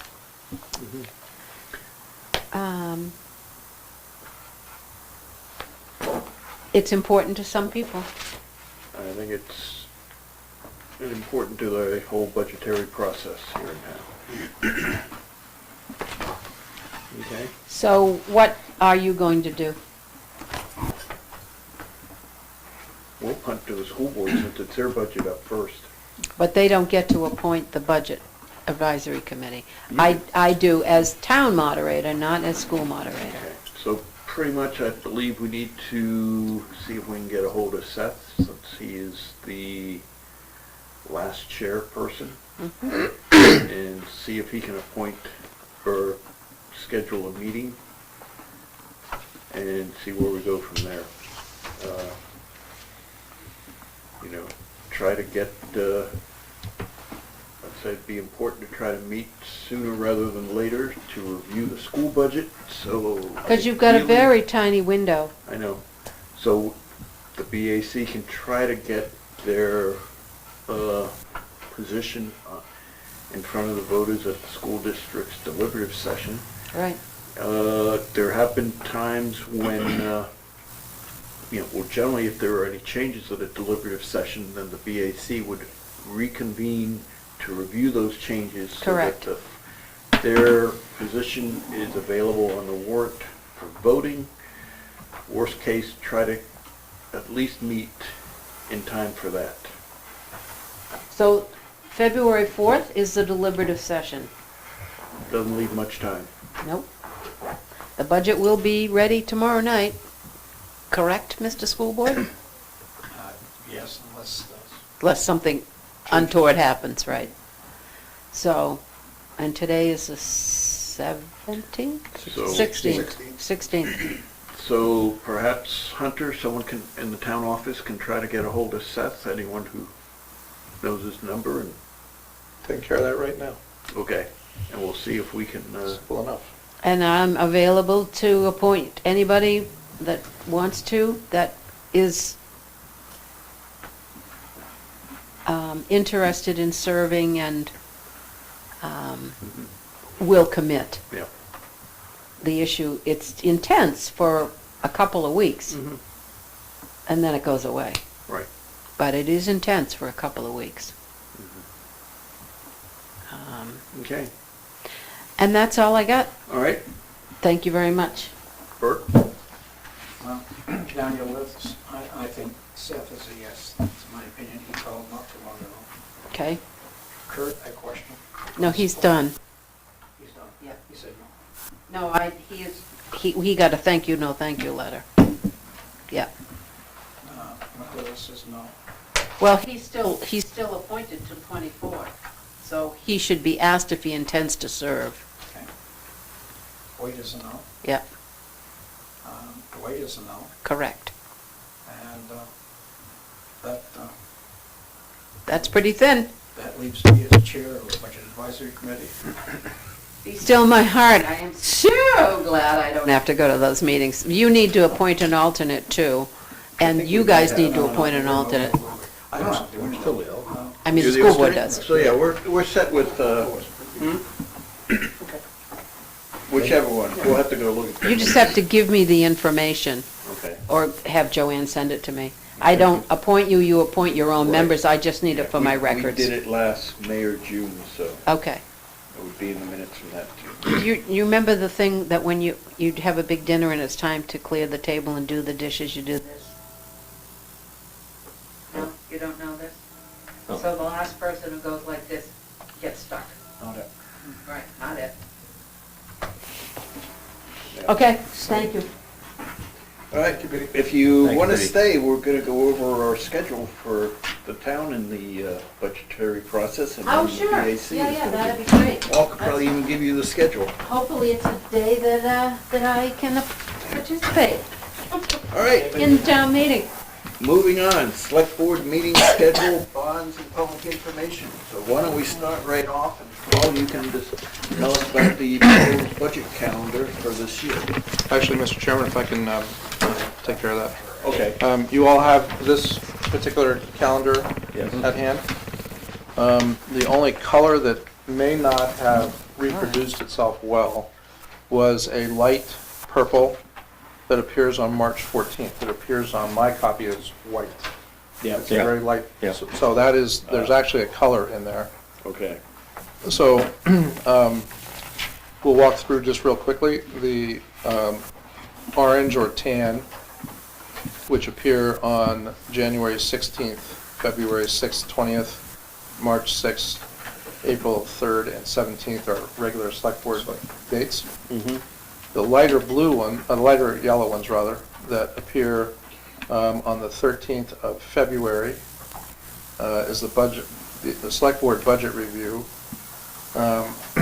along with February 2nd, 9th, 16th, and 23rd. Those are all scheduled budget review dates. The purplish,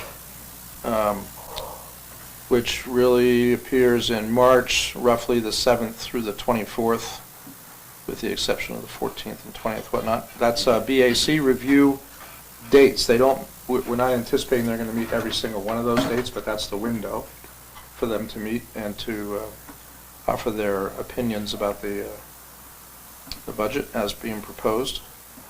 And then the last item on that first list is last day for petitioned articles and union cost items is actually March 14th. Okay. That is that light, very pale purple that might turn into a white on here. It's white here. Yeah. It's white. So that 3/14 is the last day for petitioned articles and union cost items.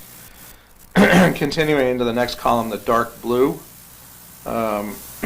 is the suggested Board of Selectmen meeting with budget and bond public hearings on 3/20. I'll revisit that in one moment. The green is the date designated for a warrant posting deadline, which is the 27th of March. The deliberative session is identified by a, I don't know, what would you call that? Pink, rose colored, on the 4th of April. That's the deliberative session of town meeting. And what is not, does not appear in here because we didn't, May is not on your chart, is town meeting is scheduled for the 9th of May. So, what we would like to do is we would like to ask the select board, these are all kind of fixed with the exception of the BAC review, which is a span of time. These are all these other dates are pretty either fixed by statute pretty much, so we can't mess around too much with these other dates. However, and most importantly, the one that is listed on March 20th, which is a Board of Selectmen meeting with budget and bond public hearings, that is required. We are recommending to you 2 warrant articles that will require bonding authority. One is on the wastewater treatment plant, and the other one is on the establishment of a new well in North Newport. So that is a date on which you must have your bond public hearing. So we would like to offer you the opportunity to have our consultants, one for wastewater and one for the new well here, so that they can give you brief meaning, maybe an hour apiece, presentations on both of those, not only for your benefit, but you'll already know a lot of this by the time we get to that date, but also for the public's benefit, to satisfy the public bond requirement. However, both of these are fairly complicated matters that a lot of people have concern with and who may not understand at this point. A lot of technical background, hydrogeological information, and so on and so forth. So what we would like to have tonight from you is some dates and times that you might be willing to have a second additional meeting on both of those topics, one for wastewater treatment plant prior to the bond hearing, and one for the well. These will be informational. I would suggest that we do them on 2 separate nights. These are not required, but we're recommending that because of the nature of those 2 projects, that they are, at least the wastewater treatment plant is a big ticket item, and that the well is one I think that is of concern with folks because they don't understand the hydrology of it all and how it all works. Less of a financial concern, but still they can be complicated, and people we think should have the opportunity to ask questions and get explanations from people who have a command of that topic. So we're asking you to make a determination for one public meeting on the wastewater treatment plant in addition to the public bond hearing, one additional meeting for the public for the well, the proposed well, in addition to the public bond hearing. And then on top of that, the state is contemplating making some improvements to Main Street that we have been privy to, but they're important. And to Mr. Irwin's point, they might have, depending on which direction they go, some impact on some historic structures there or the appearance of the downtown. And so we were hoping to do that tonight, but they weren't ready to do it. So sometime in the next meeting or two, we'd like to invite the state to come in and give you a presentation as to what their proposals include. Largely, it's a resurfacing of all the downtown pavement-wise, but there are some implications for some handicap access points and how ramps are built and this and that and the other thing for handicap access. And so we're fairly confident that they'll be ready to have that conversation at your next meeting. So we'd like to get your concurrence so I can go ahead and schedule them for that. And that's about it for meeting-wise that relates to this schedule. You can give that back to Benny. That's yours. So, I have two questions. Is the town meeting, is the school going to be in session that day? Do we know? May 9th, and has anybody talked to the superintendent? I The believe- clerk has to, Yeah, What's that? the clerk is in correspondence with the school. yep. And what's the answer? I don't know. Oh, we don't know, so we're still... Well, I mean, she might know, but she hasn't shared. And it it. would be Okay. 2 days. I'm voting fairly- day and deliberative Yeah, I'm session. fairly Well, deliberative confident. session's at 6 o'clock, so... Yeah. I'm fairly confident that there was a conflict, she would have let me know, but I can't say that for certain. Yep. And the other question I have is, I was told by people in Croydon that they held a meeting some time ago to discuss the North Newport well. Yes, Were you there? yes, I was, and Hunter was there. So you will include them in this meeting as well, or at least give them the courtesy of knowing? I don't know who they were, or if it was their town selectmen, or concerned citizens, or whatever, but the person that spoke to me was pretty much wound around the axle about it. So I would hope that we would inform them that there's going to be a public meeting to be more specific about the process. Hunter, you want to? So just so everybody understands the nature of this, the town plays no role in the permitting process. The state conducts these meetings. We are invited as guests. So what happened is that we followed state requirements to give notice to people that were within a certain distance of the proposed well. Some of those folks include some Croydon residents because it's right close to the Croydon line. Those folks kind of organized amongst themselves and spoke with their select board, and the select board formed a meeting around this topic and invited the state to come and give a presentation. The state in turn gave their part, and then in turn invited our hydrologist to come and give his portion of the meeting. And so it would be our intent to replicate that here in Newport, although we're not obligated to, or the state isn't going to require it. The state has already had its one meeting. There was a comment period. They run the meeting, they run the comment period, they run the notices, they sent the notices, and so, or caused them to be sent to specific people. This is a volunteer effort on our part, and we would certainly give notice to the folks in our area and invite a similar meeting to occur on whatever date you pick. So that's what we're trying to decide now. What date would you, and you're not required to be there. This would not be a required meeting. This is something that we're volunteering to do.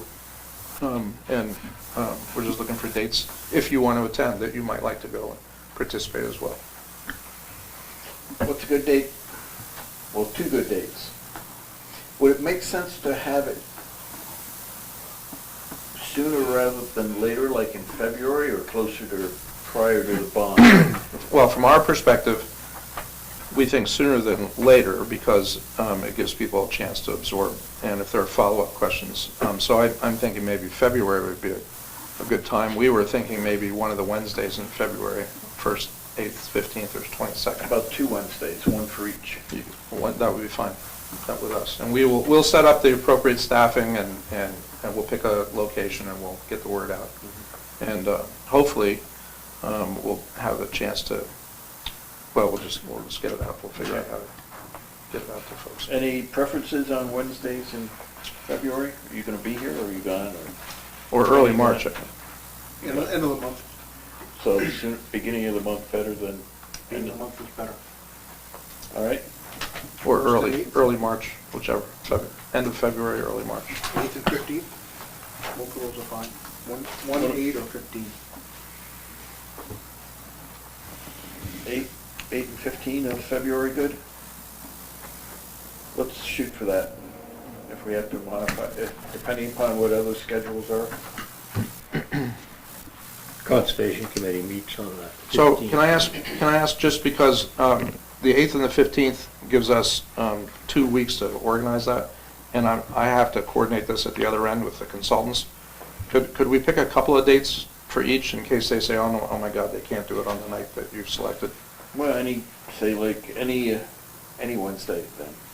All right, so could we say Leave that 15th, first. 22nd, 1st, or 8th of March? 15th and 22nd of February, or the 1st or 8th of March? I mean, that'll give us enough choices so that we can mix and match. Sure. Yeah. Yeah, and certainly, I would expect NCTV can be there and record it, and it'll Oh, we be hope so. available. Yeah, the idea is then we could, and that's another benefit of doing it sooner. If NCTV is willing, they can run the tape, and if people can't make it, they can look at the recording. Right. It is fairly, both of them are fairly complicated. But I think if you get the right information and the gist, thus far, most people's concerns have faded away. The wastewater treatment plant is an expensive undertaking, one that we don't have a lot of choice in doing. We're under administrative order, and we have some very favorable loans and, not loans, grants involved. Pretty extraordinary grants that make it a great opportunity, but it's still going to be an expensive undertaking.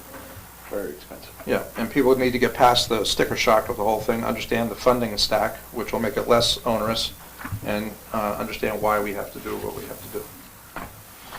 This will be the end of a, 10-year endeavor. for the At town. least, At least, yeah. at Yeah. least. So that's one of our goals, is to clear the decks, address all these old chores, and move forward. Okay. So I'll communicate out to you all, and we'll get those going. Anything else for schedules or such, or? And then Main Street is, as soon as they're available, hopefully by the next meeting, work for you? Since it's in the historical district, do they have to go before that committee and get approval for their work? I don't believe so, but they are duly notified as of this moment, and I will leave it to them. We have had regular communication with people that we believe are associated or claim to be members of these groups, and I don't know if there's an internal communication issue or what, but What do you mean by that statement? for instance, we have reached out, on Main Street, we've reached out to Larry and Jackie Cody, Who are not members? who claim to be members, and they volunteered to attend on behalf, and we took it from that they would... You see, you can't do that. You have to have the whole commission notified. I understand that. This is not something that I am responsible for, but we try to facilitate communications with members of those bodies. What they do with it beyond that, I don't know. That is a bunch of crap. You have a secretary upstairs that has a list of who's on those committees, and it's your due diligence to let people know. Well, we can talk You about that. can read the RSA. The RSA does not say anything about the town manager. It says the select board. Right. All right, so. But they should have done it then. Whatever. I mean, don't backpedal, Hunter. Nobody's backpedaling, but when we're dealing with We will- responsible we will adults, get we the expect word that out. they'll communicate with one another. Great. We'll just see how that works. Thank you. Okay, thank you. Good night. Any chance you take over my position? Yes. I'm moving right in. Okay. Anything else for schedules, public information? No. Okay, Okay, now, one more thing. yes. I've got an idea on the community center about a warrant article. Talk about that now, or talk about it on your next agenda item? Well, we're sort of into it, so go ahead. I've gotten quite a few calls that the statement that you're gonna go forward without all the money is offensive. I understand the dilemma. So I would suggest that you do the following. You put an article on your warrant for the community center stating what you, if by then you know what you need, stating what you need. It'll be very little in comparison to what we were asked before.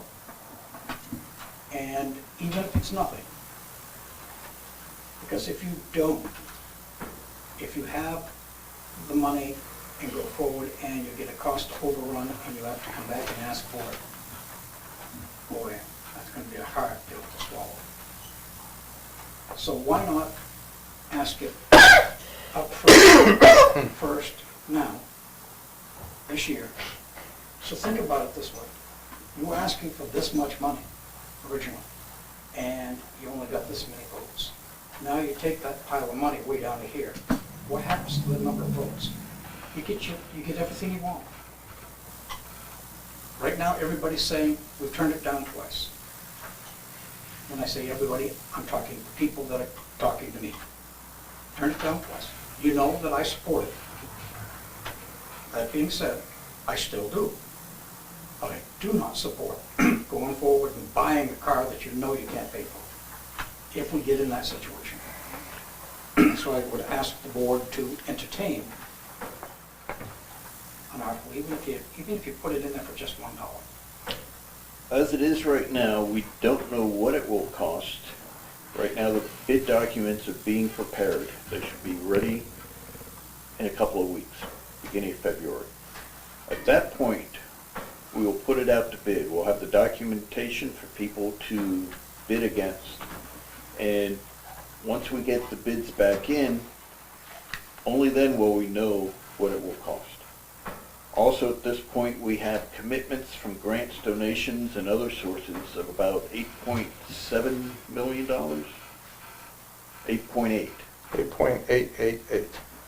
So we have about $8.8 million committed to this project from federal, state, and private sources. Once the bids come back, this board will have to sit and look at the bids, probably with a couple of people from, perhaps from other sources, Friends of Rec or such, or the Community Center Committee that met, that put the whole thing together. And we will decide, this is what they're asking to build it, this is how much money we have committed. And at that point, this board will make a decision whether to go ahead or not. Now, your suggestion of waiting until May and asking a town meeting would pretty much kick us out of this summer's construction season, which would kick it off a year into 2024 to start construction, which more than likely would add the cost of inflation to it. Maybe $500,000, maybe more. And then we'd have to be chasing that additional money. So that is where we're at. And one thing Hunter has been doing, Hunter has expressed real concern about putting out a contract to build something without literally having the money in the bank. And he was concerned with the federal earmark, $4.785 million. And in discussions with Rural Development Agency, part of USDA, basically what the town has to do, we even though we're the only one who can get the money, we have to apply for it. So as soon as they come up with an application, send it to us, and we send it back.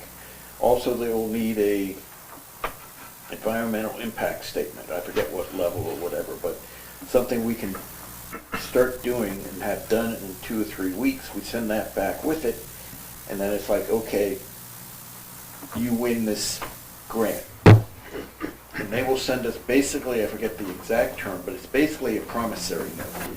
Yes, the U.S. government, in its full faith and credit, owe you $4.785 million.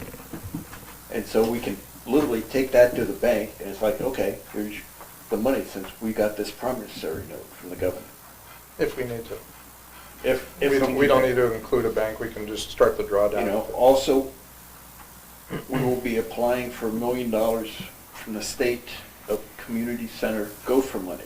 And it's because of our communication with them. Their original proposal to make the money available for renovation updates and all this stuff, we basically told them the only way to update or renovate our rec center is to tear it down and build a new one. The wording that went to governor and council back, I think it was 21st of December, included construction. And talking with our past executive counselor, Joe Kenny, our incoming one, Cindy Wormington, and with the governor himself, they all basically are on board with this, with us getting money once we get that application done. Plus, Hunter has grants and pledges of donations from foundations and individuals and all. We have some very generous people here in the community that are behind this. In fact, the latest corporation to come on board, Ruger on Friday committed $50,000 to the project and got them on the board. So there is no intent to sort of like, well, you know, we'll find money, let's start construction and we'll find money, you know. The intent is to have the money to do it, have basically a bid that is firm, that should not have cost overruns and such.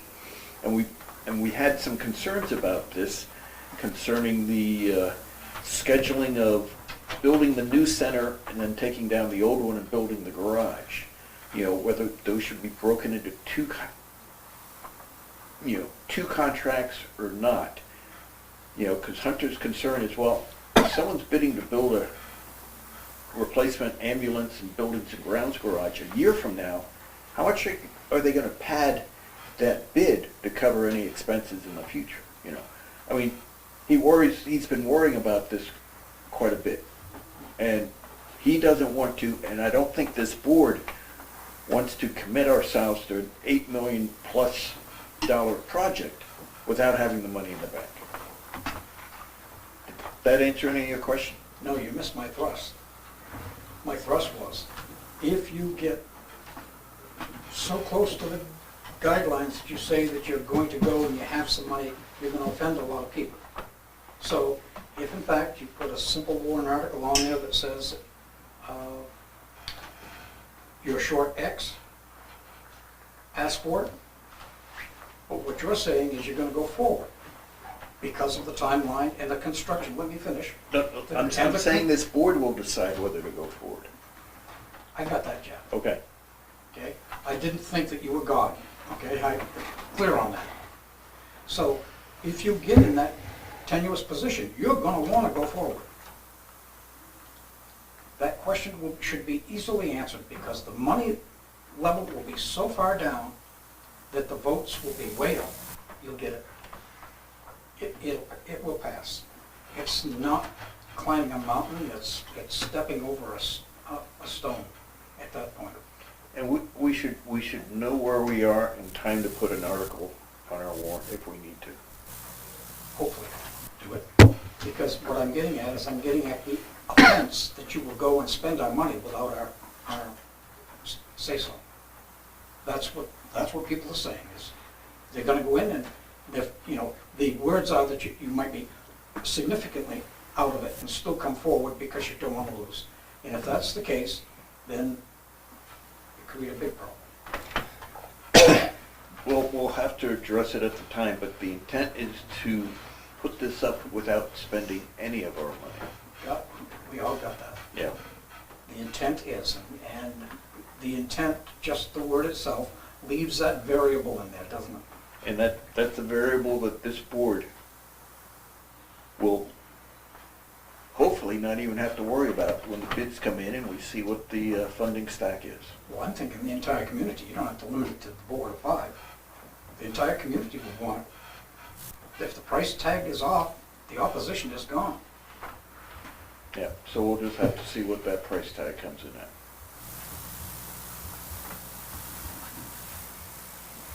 And I think that basically covers my talk on the community center. Does anyone have anything they wanted to add? Any other questions from anyone? Or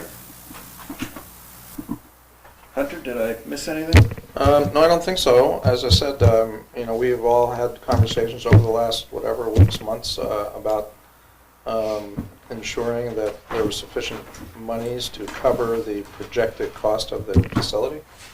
At the moment, we think that there are ample funds committed and collected to do so. Of course, nobody can know what the bid is until it comes in. If the circumstances change, then we'll have to go to Plan B. But I think I have a Plan B for, depending on how far the bid changes, but I think I have a Plan B. We're gonna leave the swimming pool out. Yeah, there's no swimming pool. Yeah, we drained the pool. But other than that, I think we're in good shape, and we have communicated with each and every donor and confirmed their willingness to continue to contribute. And we will be collecting those funds. We've already started to do that a little bit. But we'll be collecting those funds, and they'll either be in the bank or coming from the United States government. And I certainly have no intention, I'm not sure where anybody would get the idea that I would sign on to any kind of a commitment, personally or professionally, for something I didn't have the money for. But I can assure everybody that that wouldn't be my intent. But we're looking pretty good, and as you said, Ruger stepped forward on Friday and gave us a very generous donation of $50,000. And the commitment from the community has been tremendous. The idea that you're going to basically get a $9 million building for no taxpayer cost is rather extraordinary. In fact, I think Jeff has walked in on a couple of conversations I've been having in meetings with, or in my office, when he's heard people say, how did that happen? No, that can't be true, or something to that effect. So it's I think it's quite a testimony and accomplishment for the community. And we're looking forward to seeing the project get going next summer. It's going to be a busy community in 23 and 24 all around town. All right, anything else? Action items. Elderly disabled exemptions abatement. Paul, you want to detail this one? Sure. If in case anybody's forgotten, we had a revaluation this year, and we had some fairly substantial changes in values. Historically, in the year of a revaluation, we'll go to the town meeting prior and adjust the elderly exemptions based on what we think the market's going to be, so that our elderly and disabled population that qualify for the exemption aren't adversely affected by, or too adversely affected by the billing. We didn't go this year because we weren't quite sure. The market was so inflamed. We weren't sure where we were going to end up, so we did not go to town meeting this year. We finished the reval, we came through, and several of the elderly, all of the elderly people saw increases to their values, but also to their taxes. And the problem was most people went up, and that was the impact, was their old value to the new value. For the elderly exemptions, they went up, but then the exemption amount they had didn't also go up, so it kind of made more of a gap for them there. So it looked like it was worse for them. We heard from many of the people who qualified, wondering what they could do and how they would go about it. Last year we had 7 elderly or handicapped individuals who didn't pay any taxes. All of them would have tax bills this year. The proposal before you, which is increasing the elderly exemptions, the different classes by the same amount of the increase in the reval, essentially 80% on the residential properties. So the exemptions that we're talking about are handicapped and blind, which are $15,000 each.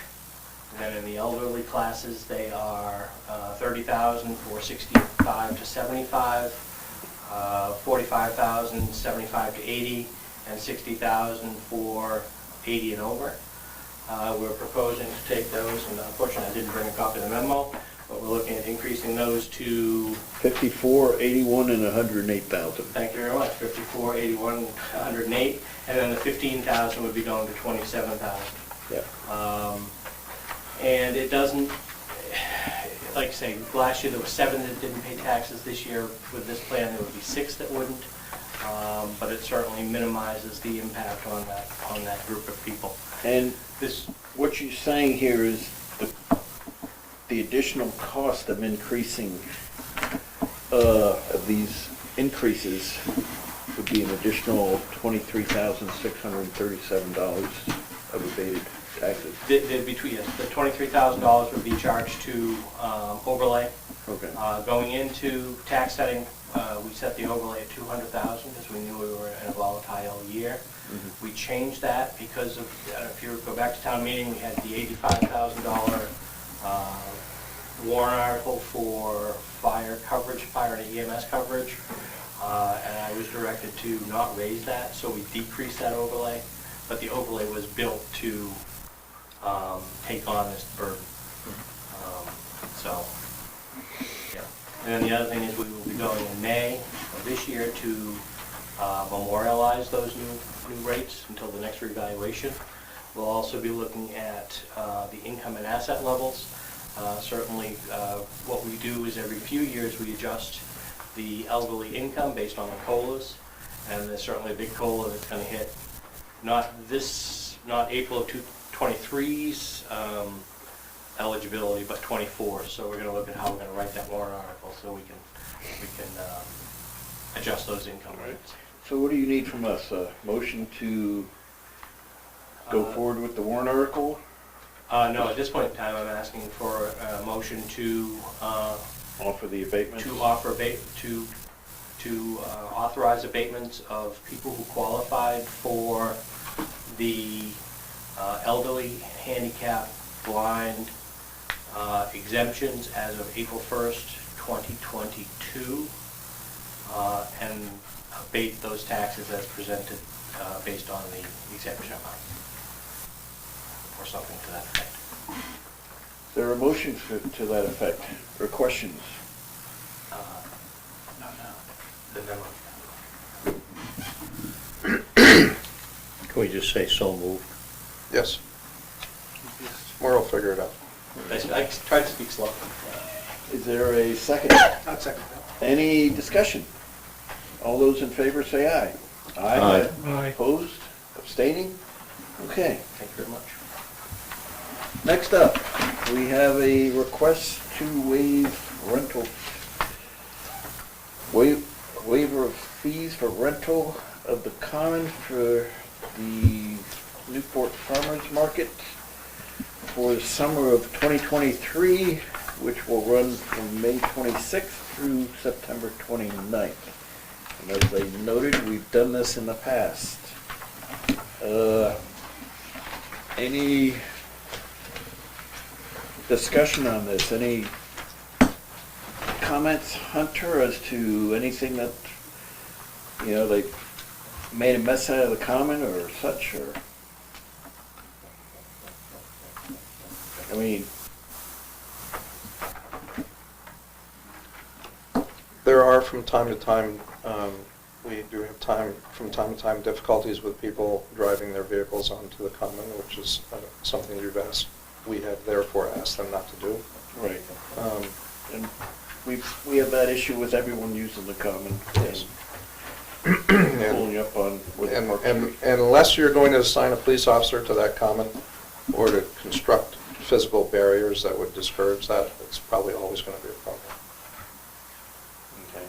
What's the dollar figure of fees that we're waiving, do you know? It's $150. Yeah, I think it's 150. 150 on the user fee. I have a question about why we would waive the security deposit, which is kind of used to enforce the contract. I mean, if there's no security deposit, there's no enforcement value in the contract. Right. There's no way to say, you gotta do this stuff, because if they don't, what are you gonna do to them? I mean, $150 is, kind of a small fee. I mean, it's not gonna pay for a whole lot of damage or whatever happens that fund would cover, whatever By the agreement time they you would. spread that out among all the Yeah. people. I see we've done it in the past, but I guess I don't understand why we would waive the security deposit. Hunter? Yeah, to that point, and by comparison, waiving the security deposit, for instance, on the Opera House, if someone fails to clean up the Opera House, I mean, it costs us hundreds of dollars to go in and clean up behind them. So the security deposits are at $100, $150 really are only symbolic.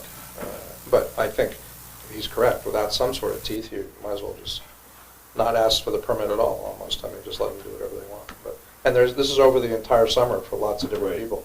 So the cost per user, if you will, or participant is really very nominal. A few dollars, perhaps. Well, if you want to make a motion that includes a security fee, you can do that. We don't, this is what they're asking for, but what we offer them does not have to be the same. I don't know. Barry, any thoughts? Keith? Well, I Go for it. think you brought up a good point. As much as I'd like to help them out, because it seems to be going down every year, the number of participants and things of that nature, but without a security deposit, we don't have any backup. Yes. And Oh, I'm state- sorry. State your name for the record. Richard Shire, I'm the president of the Newport Farmers Market. Oh, okay. I'm sorry I kept you waiting all this time. We would have moved you up if I'd known. I'm sorry. That's fine. No, the comments about the driving on the green and such, if you read your rental agreement, it states that you're allowed to have your vehicle on the green an hour before the event and an hour after the event. And we are closely monitored by the police to adhere to that or are restricted in the use of that. And it's mostly on the post office side. We don't, on the Route 10 side, we don't have people driving on the green from that side because of the curbage. It's rather convenient on the Route 10 side. On the post office side, there are some people that pull on and unload, and the typical practice is that once they've unloaded, they move their vehicles. The cost, spreading it through the different vendors, typically we have, just for this last year, 15.3 average was the vendors for the season. And if you put $150 on that, that raises their fees another $10. When we went from $150 for the season to $190 to cover the cost of insurance and other ancillary costs, just to have a market, we lost a lot of vendor participation because of that. You add another $10 on that, and it's slim to get vendors to come out for, I mean, it may sound small, but look at it, well, and this is the way the trends are going, is farms are increasingly making sales off the farm, so they don't have to commit to farmers markets. They'll have CSAs that run throughout the year, so they don't have to commit to farmers markets. Newport being one of the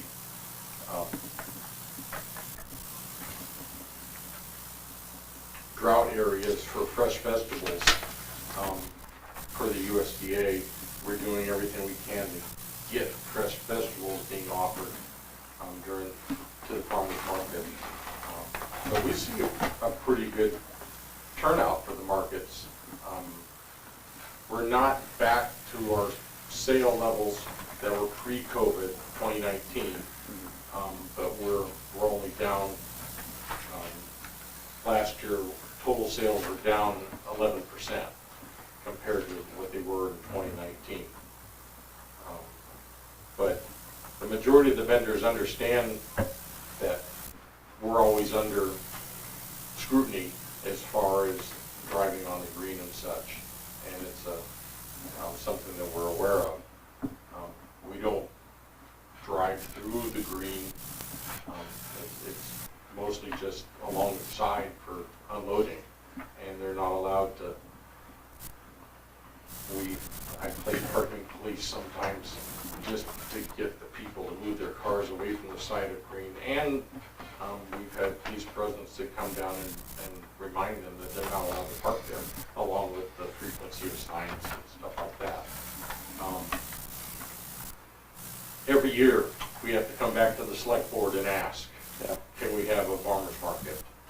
Because we don't have the active participation from the town to have the farmer's market. And this is we're coming into our 24th year of having a farmer's market. We're one of the longest running farmer's markets in the state. And when we were charged rent, we were the only farmer's market in the state that had to pay rent on their town green. But it's your green. We just ask to use it every year. This year for 17 weeks. We participate with the Chamber of Commerce events that they have on the downtown areas and stuff like that. We have vendors that stay over and participate in that. And I think we bring something to the town that other towns don't have. Claremont can't keep a farmer's market in business. They've tried all kinds of different ways. Sunapee, they were going back and forth. Newport's had a farmer's market on Fridays for a good long time.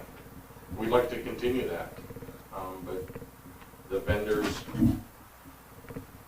don't want to have higher costs every year after year after year. We've canceled our P.O. Box rent, P.O. Box here in Newport because the post office charges an exorbitant fee for a P.O. Box now in Newport. But we do all we can to try and keep our contained costs. If there's significant damage to the green, we have insurance that covers that. The farmer's market carries liability insurance for damage and things. And so we're always willing to entertain claims that are viable. And we're available for conversations. If there's a concern, I'm as close as a phone call, and that's happened before. But it's your green. Right. Thank you. Herb? Yeah, you said you have approximately 17 events during the summer. Yep, we're scheduled for 17 weeks. You're talking, you have about 15 vendors for each event? Yes, Plus or minus. plus or minus. So, I mean, that's 255 vendors. Some are the same, I assume some come, some don't. Just in general, and you're figuring $150 security deposit, that's less than $1 each. When you break it down week by week like that, even when we have, when we were at 19 weeks and we were asking for $150, that's less than $8 a week, they squawked at that. Every dollar, they don't want to pay it. The vendors don't see the return in it. And you got to have the vendors to have the customers, and you got to have the customers for the vendors.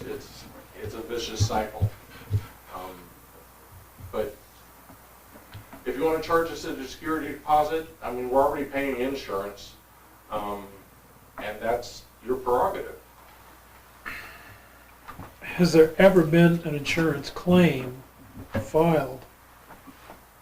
No, we've never had a claim. We've never had to address, what do you want to call it? Specific damage to the green. We filled holes in the green, so we didn't have patrons or ourselves falling in holes. The support from Public Works has been a little nearsighted when they schedule seeding and fertilizing on a Thursday, and the farmer's market is on a Friday, when it could have happened on Monday and not have been freshly treated for farmer's market on Friday. Yeah.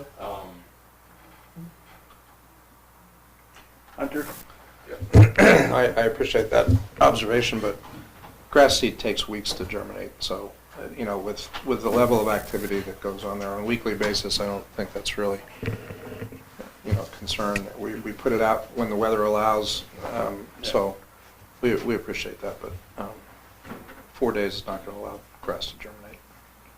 under any Another circumstance. question about, you say you have insurance, do you have deductible? Yes, we do. How large is your deductible? It's $500. And let's say there's $500 damage done, which would cover under your insurance. Are your vendors paying that? Who's paying that $500? It would come out of the operating budget for the following year. We catch it back up that way. We have a rolling reserve that we carry for incidents such as that.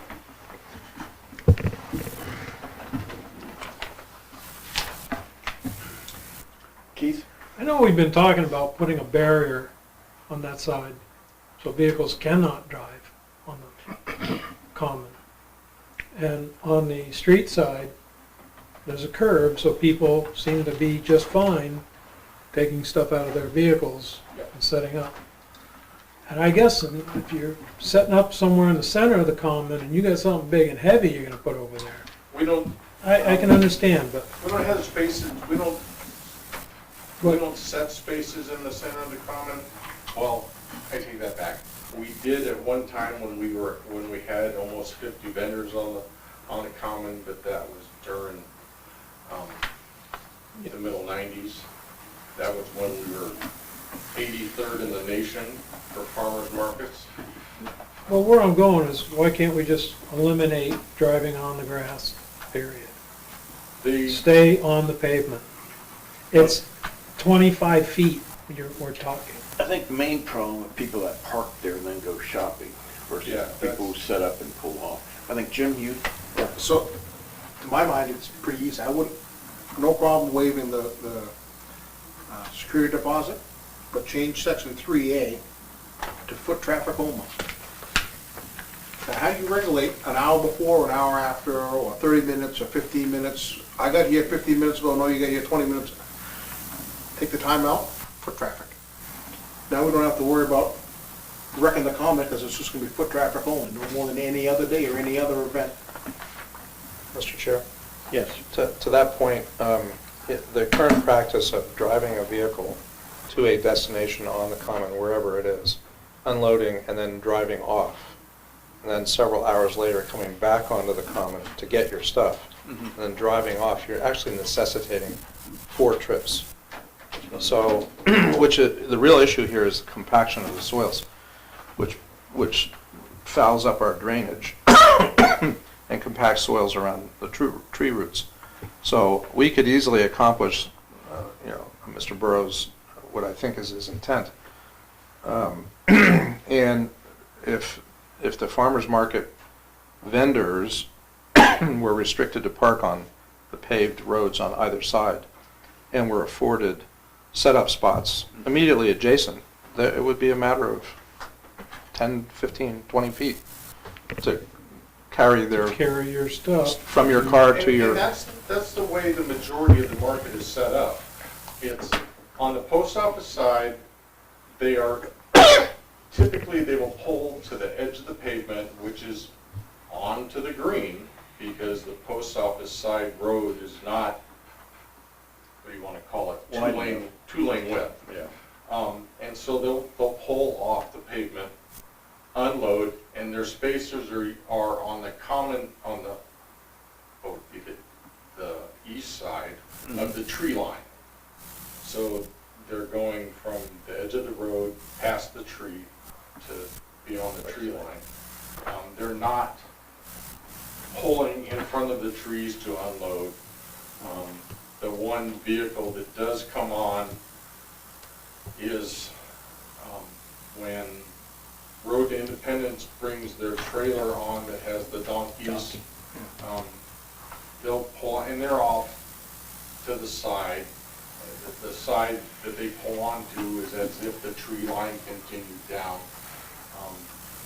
And they're only there part of the time. They're not pulling into the middle of the green. They don't turn around on the green or anything like that, it's just off the pavement. Hunter? I actually think that this is interesting testimony because the area that is of our greatest concern for the health and welfare of the sod, trees and so on and so forth are along the sides.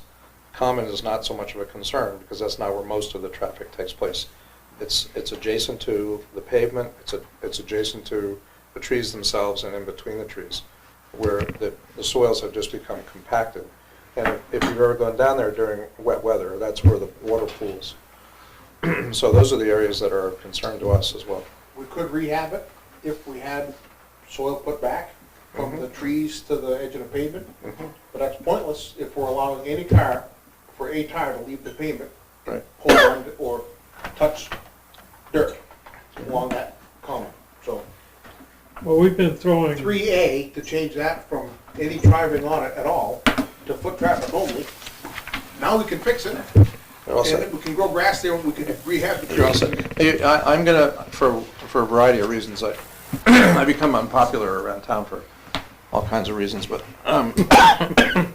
some valid, mostly not. But one of the positions I'm gonna advocate with our new community center is there's gonna be a new baseball field associated with it.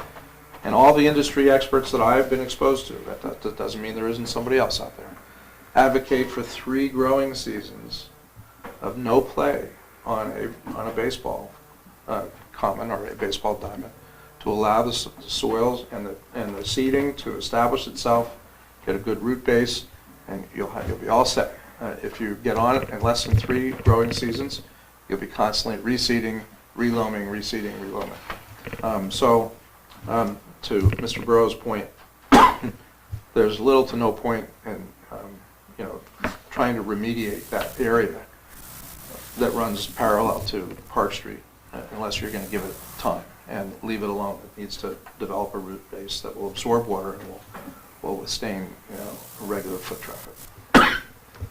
well, we've been looking for a solution for a while, and we haven't come up with a Oh, I've got one. actual, yeah, well, that's a, I can give you a solution by noon tomorrow, but if the board is interested in going that direction, we could easily install some very attractive, I call landscape guardrails in a pattern that is not like a continuous, make it look like it's too unseemly, but in certain areas that we would work with the trees that are there to discourage traffic.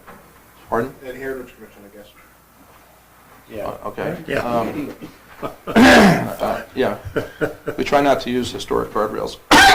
The But- physical barrier is probably the answer to the vehicle traffic, but more to the waiver of the fee. I'd like to point out that this $150 isn't something that's taken by the town and kept by the town. If no damage is done, you get your money back. There may be money on account already from 23 years ago, because this has been an annual. We wouldn't have held any funds with Wave Hall. We do hold some funds annually, I just don't remember. Yeah, I don't. Montessori school we hold. Yeah, somebody 33 women's auxiliary. Yeah. So, what's the pleasure of the board? Seems we got 2 issues and they're kind of tied together. I like Jim's idea of changing A to foot traffic only. And honestly, if we do that, we're gonna have to assist in some sort of physical barrier to prevent people from parking there. I mean, Hunter says we can get right to that. yeah, I mean, I'd say it's as much people attending the farmer's market that pull up there and park right in front of the no parking sign, like it doesn't apply to them. Probably more the attendees than it is the vendors. I personally don't have a problem with waiving the user fees, but I do have a problem waiving the security deposit. So what's the motion? I'd make a motion that we propose a $150 security deposit that we could hold in perpetuity as long as the farmer's market is in existence.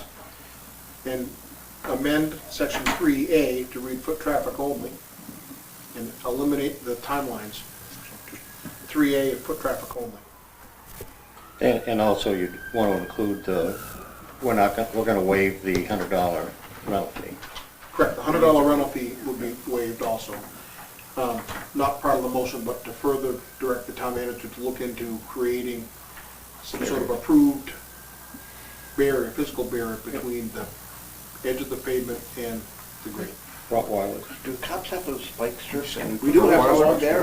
barriers. People would learn to skate on Main Street. That's like you stepped on one. Is it, yeah. Is there a second to the motion? Second. Any discussion? All good? All right, all those in favor of the motion, say aye. Aye. Opposed, abstaining? All right, that's where we're at. Okay. All right, thank you. If the town manager can forward changes to the rental agreement, We will do that.